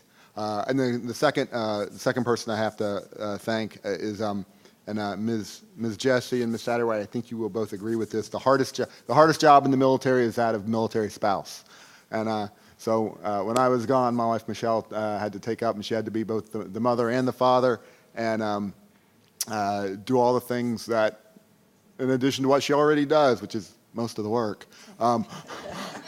also do the things that I would have done as well. So I really need to thank my wife Michelle for keeping it all together and making it such a wonderful experience when I got home. Thank you all very much, but I am very, very glad to be back. Thank you. Ms. Rawson? Thank you. Let me get all my little stuff together here. Sorry. Just a moment. I wasn't prepared. Sorry. I want to tell you about Dell City. Dell City Elementary School. I was going to tell you about, but right now I'm going to tell you about Dell City. It says, I am really proud to bring to the attention of everyone, and especially those who live in Dell City, about great news. I always say I'm going to bring great news. USA Today reported on a recent ranking of the most livable cities in America, and Dell City is number 6. You heard that when the superintendent just announced it. Well, because I live there, I always think it's wonderful. Wherever I live, it's wonderful. But now there are others saying it is wonderful. So as we look back, and I have to align it with the education, and to me, my schools do fine. And I know people have argued the point about it, but I still think that any time you move up in the ranks and your numbers go up, they can go up 1 or 2, you are moving forward. And if that's not the case, somebody needs to explain to me why not. So, and this coming Monday, I will be attending a meeting at the U.S. Department of Education, which should be quite interesting with high schools, middle school and high school, and families. So that should be interesting. At least it'll be something to tell you about and see what you think of it. It's a program that is similar to how Title I works, where you have parent involvement and it's almost mandated, and it's mandatory to do some things. And I think we're going to be using it at not Minnieville, I'm sorry, I said middle school and then gave you elementary, at both Bevel and Hampton. So we'll see how this works. Also, do I have everything down now? Almost. I did have some questions, but I'm not going to ask them since we're going to all meet together one more time on this, because I really wanted to. Okay. One more thing. Am I right? Nope. Yes, parent camp is what they call it. I was trying to think of the name of the department for the U.S. Department of Education, and it's called Parent Camp. So that I'm looking forward to, just to see what happens with this one. I'm not going to talk any longer. Ms. Williams. Thank you, Ms. Jessie. I just wanted to start by saying congratulations to Woodbridge Senior High School. Although it is not in my district, I'm always a Viking. So I have conflicting moments now that I have to support other schools, but still. And it's marching band, which anyone who knows me knows I'm a little obscenely excited about marching band stuff. So piggybacking on that, go Freedom. I wanted to say thank you very much to Freedom's Step Marching Band, who greeted all of us who came in this evening for the meeting. I am so over the top proud that we have the distinction of having the only step marching band between DC and Richmond. And oh my goodness, thank you, media. You really do love me. This is great.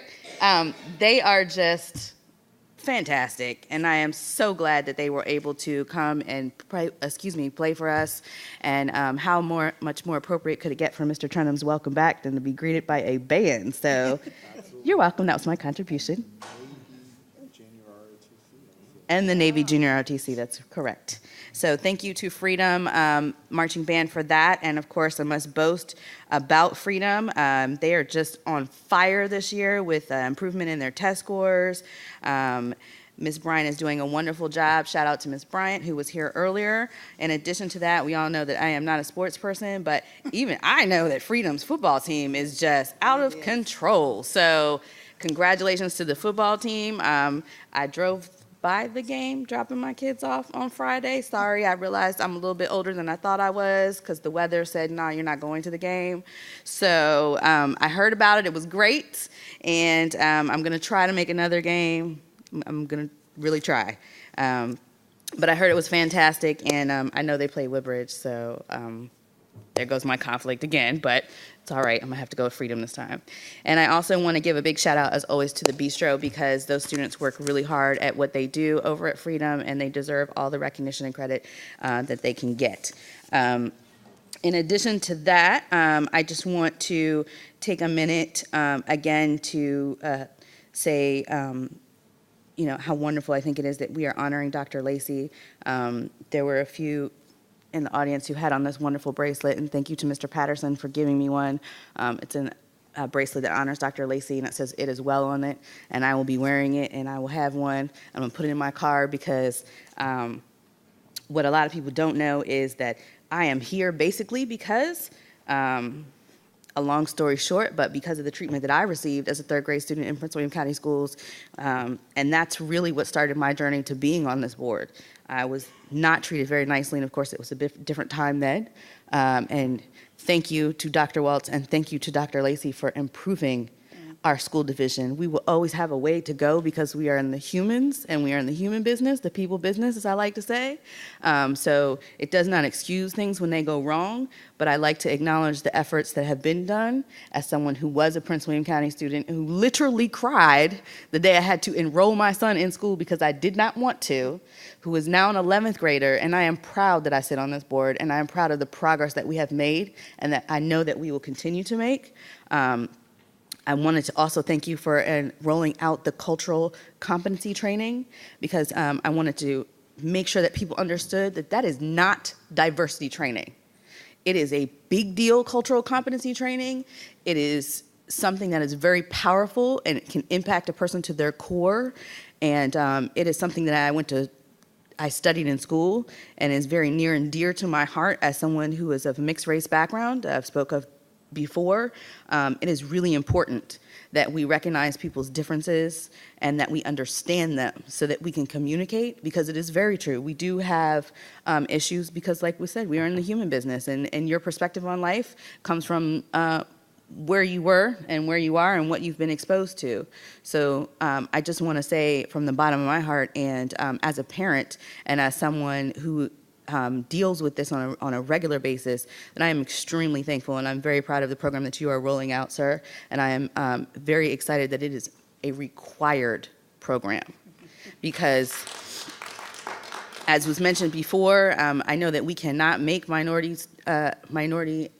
teachers and people who are looking for employment in this county, we can't make minorities apply. I know that's something that we've always struggled with, our timing and who applies in our applicant pool. And I know that we have a very fair process, but it's something that's, when students walk into a classroom and they don't see someone that looks like them, or they don't have someone who can understand their history or their background or where they're coming from, it does impact their learning. And I know that we have made strides, as I can say for a fact, since sitting on this board, having conversations with our HR department and with you personally, Dr. Waltz, that we make efforts every single year to improve those numbers. I know our public doesn't always see that, but I am proud of the efforts that we make and we continue to strive to do. And I wanted to make sure that I acknowledge that because it's huge. And it's something that, as someone who's lived in this county for a very long time, I very much appreciate. It does make a difference. And it makes a difference when you have a child in the school system and having been on the not so positive end of it. So thank you. I also want to thank Ms. Maria Burgess, who came and spoke to us this evening. I know that she has contributed to that program greatly. She is a superstar for that. And thank you for coming and speaking in Spanish. I know that grabbed a lot of people's attention. And hopefully they were able to receive the message that you were trying to expose us to. And I hope to hear more from you in the future. I just can't tell you how excited I am about that. It's a much needed step. And circling back to Dr. Lacy, one of the comments that I heard tonight was about a prison, pipeline in Virginia schools. And I want to make sure that everyone knows that Dr. Lacy contributed to Prince William County not being a part of that problem. So much so that I don't think I attended a disciplinary hearing last year. And that was the first time, not because I couldn't make it, but because they were canceled, because of the work that she did to make sure that it was not a necessity. And she will be dearly missed, but greatly appreciate all the effort and work and giving of herself to this county and its students and families.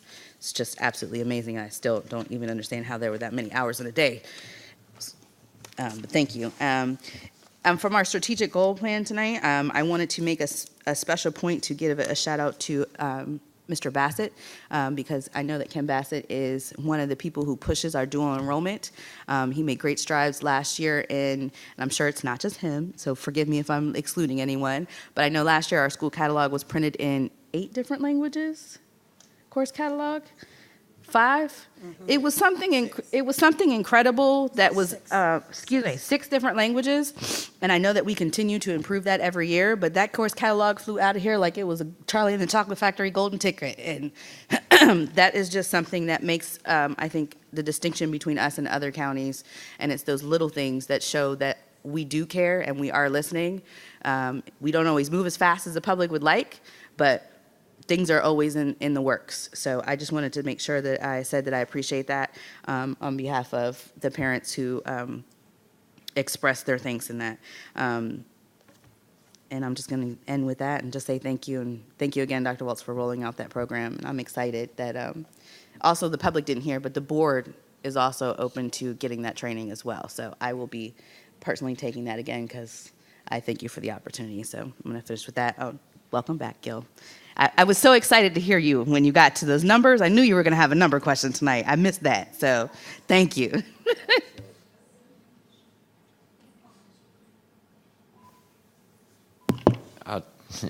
You give me that look. I'll go quick. I know Miss Satterwhite didn't get to go to as many schools this time, so I might surpass her on this. So following last meeting, I did do a stop by and visited Dumfries Elementary, a building as a result of the escalated CIP that it reduced 3 to 1 trailer, and the only trailer that they do have at that building was selected as a storage. It's not housing any classrooms. So we've done great work there. I'm very happy with the work being done at Dumfries and the progress moving forward.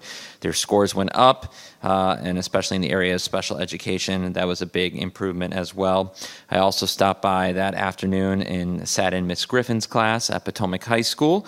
It was career day. I know, it was, I was just randomly in there, and I was like, "Can I come in your room?" And so she, it was I know fun. I'm not supposed to interrupt, but she's awesome. Shout out to Miss Griffin, because if you teacher who loves books more than her, she makes her students write in the actual hardcover books. I know it's like another thing, but crazy. Sorry, they were actually doing a writing sorry, workshop. She's awesome. Yeah.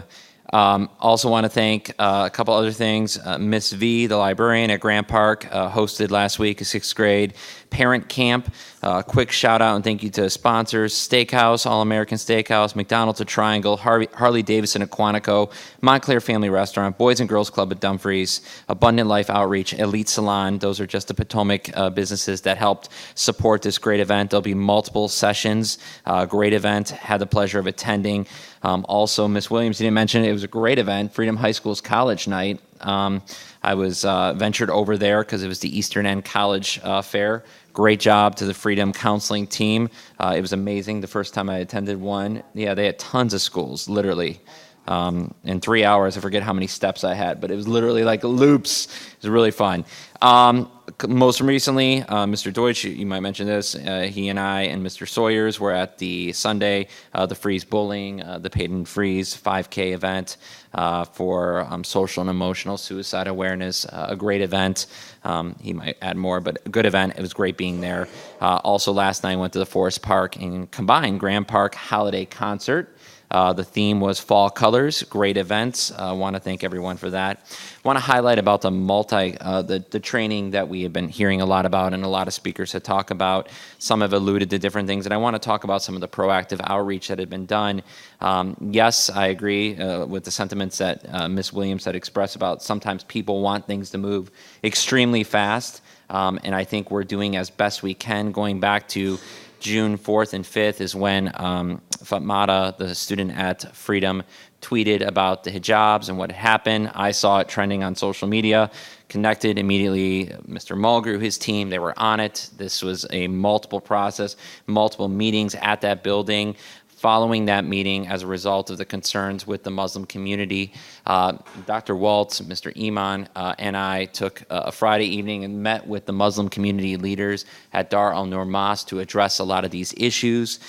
Following that meeting, I had never met Maria Burgos before. She's outstanding. I've had multiple meetings with her since then. She's doing great work, and a lot of the programs that she's developing, these cohorts, the train-the-trainer model that I think is going to be very exciting, what we're rolling out eventually to get everyone on board that Ms. Williams alluded to. When we were down in Charlottesville on the 18th, which was in the midst and right after what happened down in Charlottesville, when the board, we were all at one of our many workshops together, I mentioned that I thought it would be very helpful for the board to participate in this type of training so that we could put, and see what is actually happening. If we're going to have the teachers and other people do it, I feel like we should put the time aside. We did add it. I believe it's on the agenda in 2 weeks for, I don't know if it's it's for discussion about the training. I know we all love our Saturdays, but we'll try to work something out. so that the board has this type of training with this process as well. So in summary with this, the ball is rolling. Yes, I understand the sentiments and the frustrations. Believe me, I've heard a lot of these conversations that came up today before the board, and we are trying to get the ball rolling and make this happen, and we want it to be effective. We don't want to just roll out some program that is not going to have an impact on what we're trying to do in the division. And just throwing things out there we know is not going to be effective. Implementation with anything is very important, and we want to make sure we have the right people, the key stakeholders involved at the district and the school levels. We got to make sure we have people in those buildings designated to be the ones who are going to do the train the trainer for the staff. We don't want to, again, have a top-down initiative that is not going to actually saturate all that we're trying to do in this division. So I just wanted to mention that. Thank you. Adults. Thank you, Madam Chairman. I just want to give a shout out to Osborne Park High School and the Navy ROTC for stopping over and presenting the colors, and for the there's a lot of exciting things being done through that program. I just want to give them a shout out. I was able to was off Columbus Day and got to go around and stop by a couple of schools, Signal Hill and Loch Lomond, and meet with the principals and staff and see the incredible work they're doing to engage the communities, work hard to provide education and some of the innovation that's going on there, and really, really excited there. Also got to film, I believe, my first board brief, and actually filmed it over at the construction site for the Independence Non-Traditional School and highlight what the exciting things that are happening there, and also give kind of a preview for some of the other things that are going to be coming up the end of this calendar year. So that should be coming out in November. Let's see. And then tacking on to what Justin just referenced, Sunday we were able to attend the Freeze Bullying Rally at the Harris Pavilion in Manassas. And, you know, it was a tragic event that sparked the initiative that's taken off there, but it's been a beautiful way of the community being able to build from that and grow and learn and create a positive impact to help numerous other students. And we saw so many students come out, be engaged, learn how to become better people and become influences and people of change in their schools. And so it was a beautiful time of students. You had a lot of vendors, businesses, community leaders all coming together and helping on an important subject. And so it was really good. Also, just want to make a quick note, since we've gotten a lot of emails on this topic. There was a item listed on the approval of the closed session agenda, which raised emails, which was the proffering related to the Klein development. And just want to make clear that the school board isn't involved in the approval process of the rezonings and doesn't take positions on that, but obviously has to weigh in on when it comes to school sites and those types of things. And I think that's an important distinction here. Also, I think it was a beautiful time earlier today where we could really celebrate once again the life and legacy of Dr. Lacy, and looking forward to the part of that remembrance being made permanent as we open the new school. And so that's it was a positive and a beautiful, I think, hour we almost spent. And it was a good time. And want to give a couple of shout outs to Mrs. Jessie, both in running the meeting and also in the see how I'm going to reference. Well, we voted on it. We also voted after closed session and closed section action items on hiring a school board parliamentarian, And I think that's going to be very beneficial, and I want to thank Ms. Jessie for her leadership on that.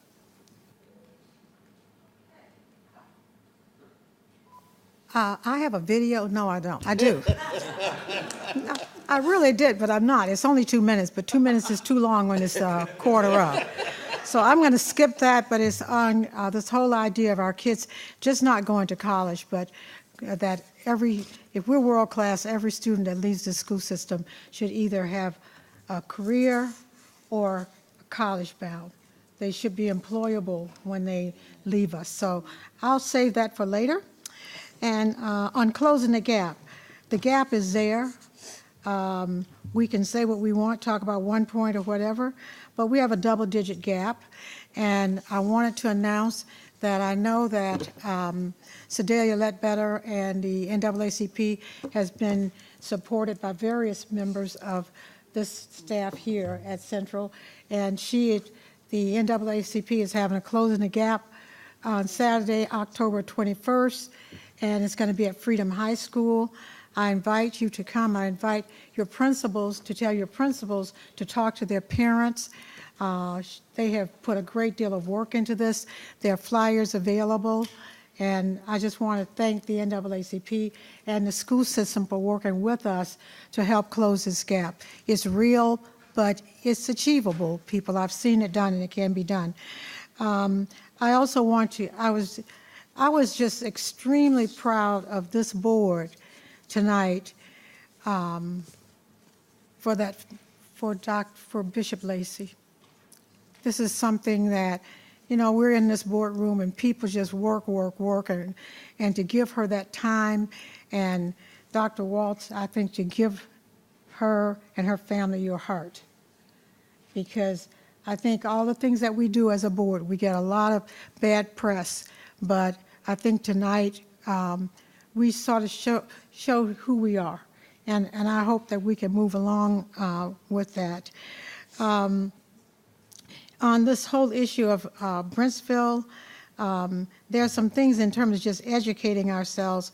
One, the Courageous Four, which is going to be next year by KPAC, is going to be about the 4 women who integrated the school system without any problems. We were one of the few people in the nation because of these 4 women, so I want to keep that on your calendar. And I'm going to recommend, and I haven't done it yet, but I am going to recommend that you all go to see Marshall. I think you just need to educate yourselves about what it was like. I lived during that period of time, but if we can all kind of put ourselves in other people's shoes and get a sense of what our true history is, I would think that would be really great. The event that I want to highlight took place at Garfield High School, where Mr. John Jenkins had the auditorium named in his honor. And, I remember them helping me when I was campaigning, and they said something to me that I thought was important. They said, we don't do as much door to door, we do group to group. And they do group to group. Everywhere you are, John and Ernestine Jenkins are there. And they have devoted their lives. If Dale City's getting, you better recognize the Jenkins, because the Jenkins, it should be Jenkins City, I don't know. Because these people have devoted their lives to this county. And with that, we're going to try to get out of here, hopefully. But we got a few speakers. Mr. Steve Bender, Christy Falls, Sue Johnson, and Marshall White, Harry Wiggins, I can't read this, Barrera, is that Archer? Barrera, with a Barrera's last, and Ken Bodie. You're up. And we want to be out by before 11. So you have 1 minute. No, really. I noticed you're letting us all run over tonight. So. That's okay. Okay, here we go. My name's Steve Bender. My address is on file. You all received an email from me a week before last after the incident at Garfield. Ms. Ralston, I appreciate your response, but the one that stunned me, Mr. Sawyers. who said I don't deserve responses from once upon a time, sent me a wonderful email. He addressed the problem beautifully, and I'm sorry he's not here tonight to hear me say really good things about his response there. He's a hunter. He understands deer. His dad was a game warden, and he immediately, in his email, obviously became clear that he understood the problem that was going on at Garfield. This wasn't just one incident. 2 years ago, my wife was working in the cafeteria at Tyler. The teachers all received an email because they didn't want to do an announcement over the loudspeaker that there was a bear on campus. Nobody bothered to tell the cafeteria workers, don't carry food in big bags out to the dumpster because there's a bear that's going to come eat it. It shows to me that there is a pattern of, we haven't thought this through all the way. And that email was forwarded by the chairman to Dr. Waltz, who sent it to Mr. Mulgrew, who talked to me this morning, and they have done an after action. I just am not convinced that they've done enough, and they've brought in enough outside people that can avoid the groupthink and that can look at this situation from a different perspective. We talked a lot about diversity tonight. If everybody is used to doing the same thing the same way in this internal closed group of school employees, you're going to get a narrow perspective. You need to bring in outside help to do that. The post that caught my attention said 2-3 hours later, the deer was still there. It's made it sound, now I'm told tonight that the kids really weren't able to approach it once staff was there, but they may have been beforehand. And a wounded deer is just not a safe thing to be around. Right now, there's only one guy in the room that I would trust to be near it, and that's only because he's got his .45 with him. That could have gotten up and charged. A deer with horns charging kids is a very dangerous situation. So we need to revisit that and take a look. And in my last 30 seconds, I want to take the time to thank Mr. Trenum, Commander Trenum, for his service over the last year, helping keep all of us on the straight and narrow while you were over in Africa. You were missed, but as you said, Sean did a great job filling in for you. You made a great choice in selecting him and nominating him, and I appreciate the board putting him in your chair for the last year. But not nearly as much as I'm glad to have you back. And finally, thank you for appointing the parliamentarian tonight. I've touched on that several times over the last 2 years. It needs to be done, and I'm glad you did. Thank you.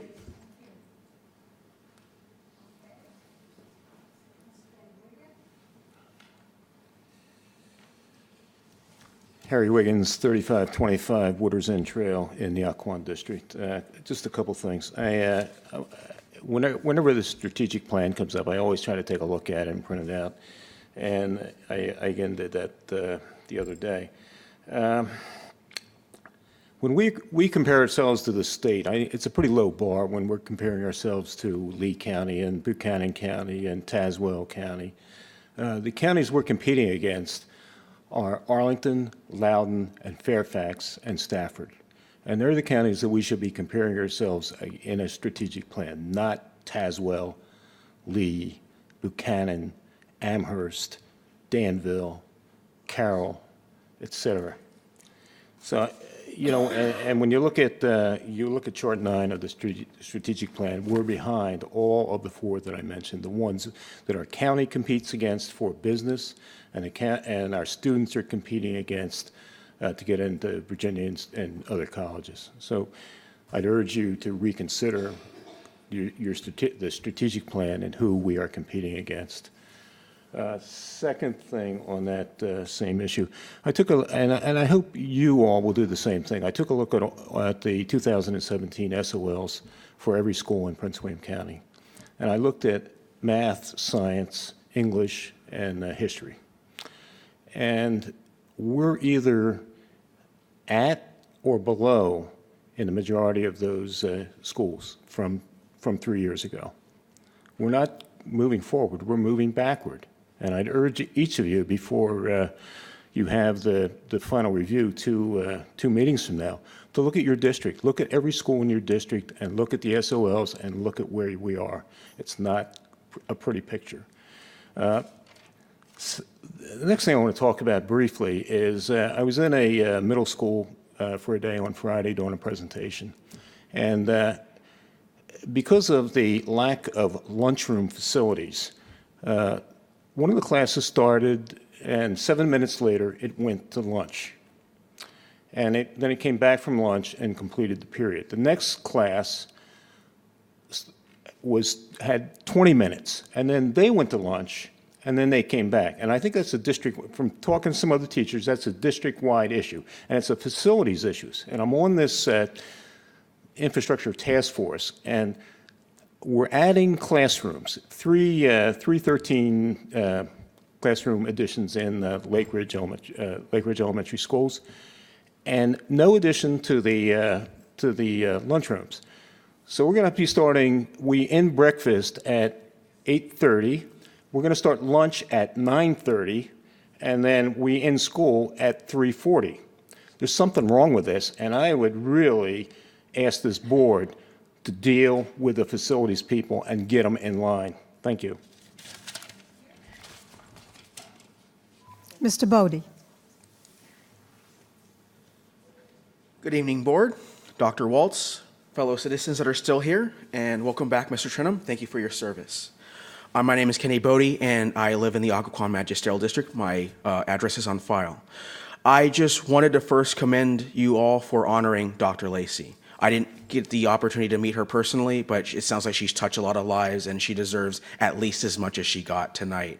So thank you for that. I also commend you for rolling out that cultural competency training. It's much needed, and I wanted to talk a little bit about that because a lot of the issues that are coming up now are not new. A lot of the things that we're seeing, not only in our school district here, but throughout the country, are not newfangled things that we've never seen before. They've been going on for decades, if not centuries. And to give you a little bit about my history, I've spoken before this board before in some of the struggles that I had when I was in school. I was one of the only non-Latino kids in the very first school I went to. I was beaten up because of it, was not protected by the faculty because of it. When I was in middle school, I developed an inferiority complex because I was one of the only kids that was from a low-income family.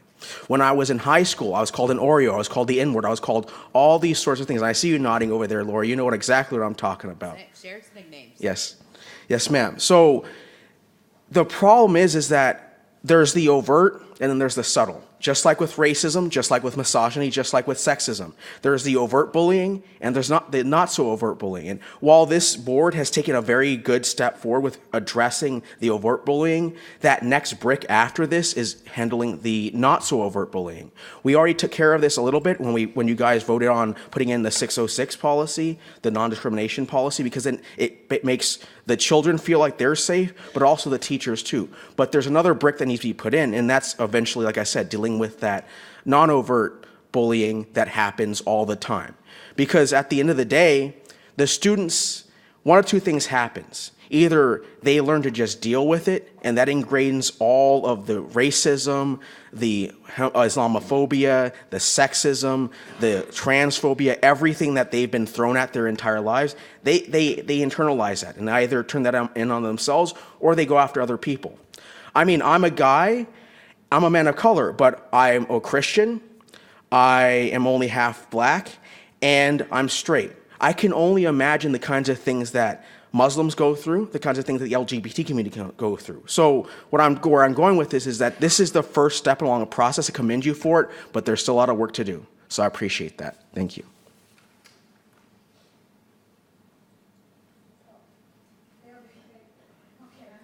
But I became a bit anxious here. But we're going to finish before 11. There be no more business before this board. This meeting is adjourned. Where's my gavel?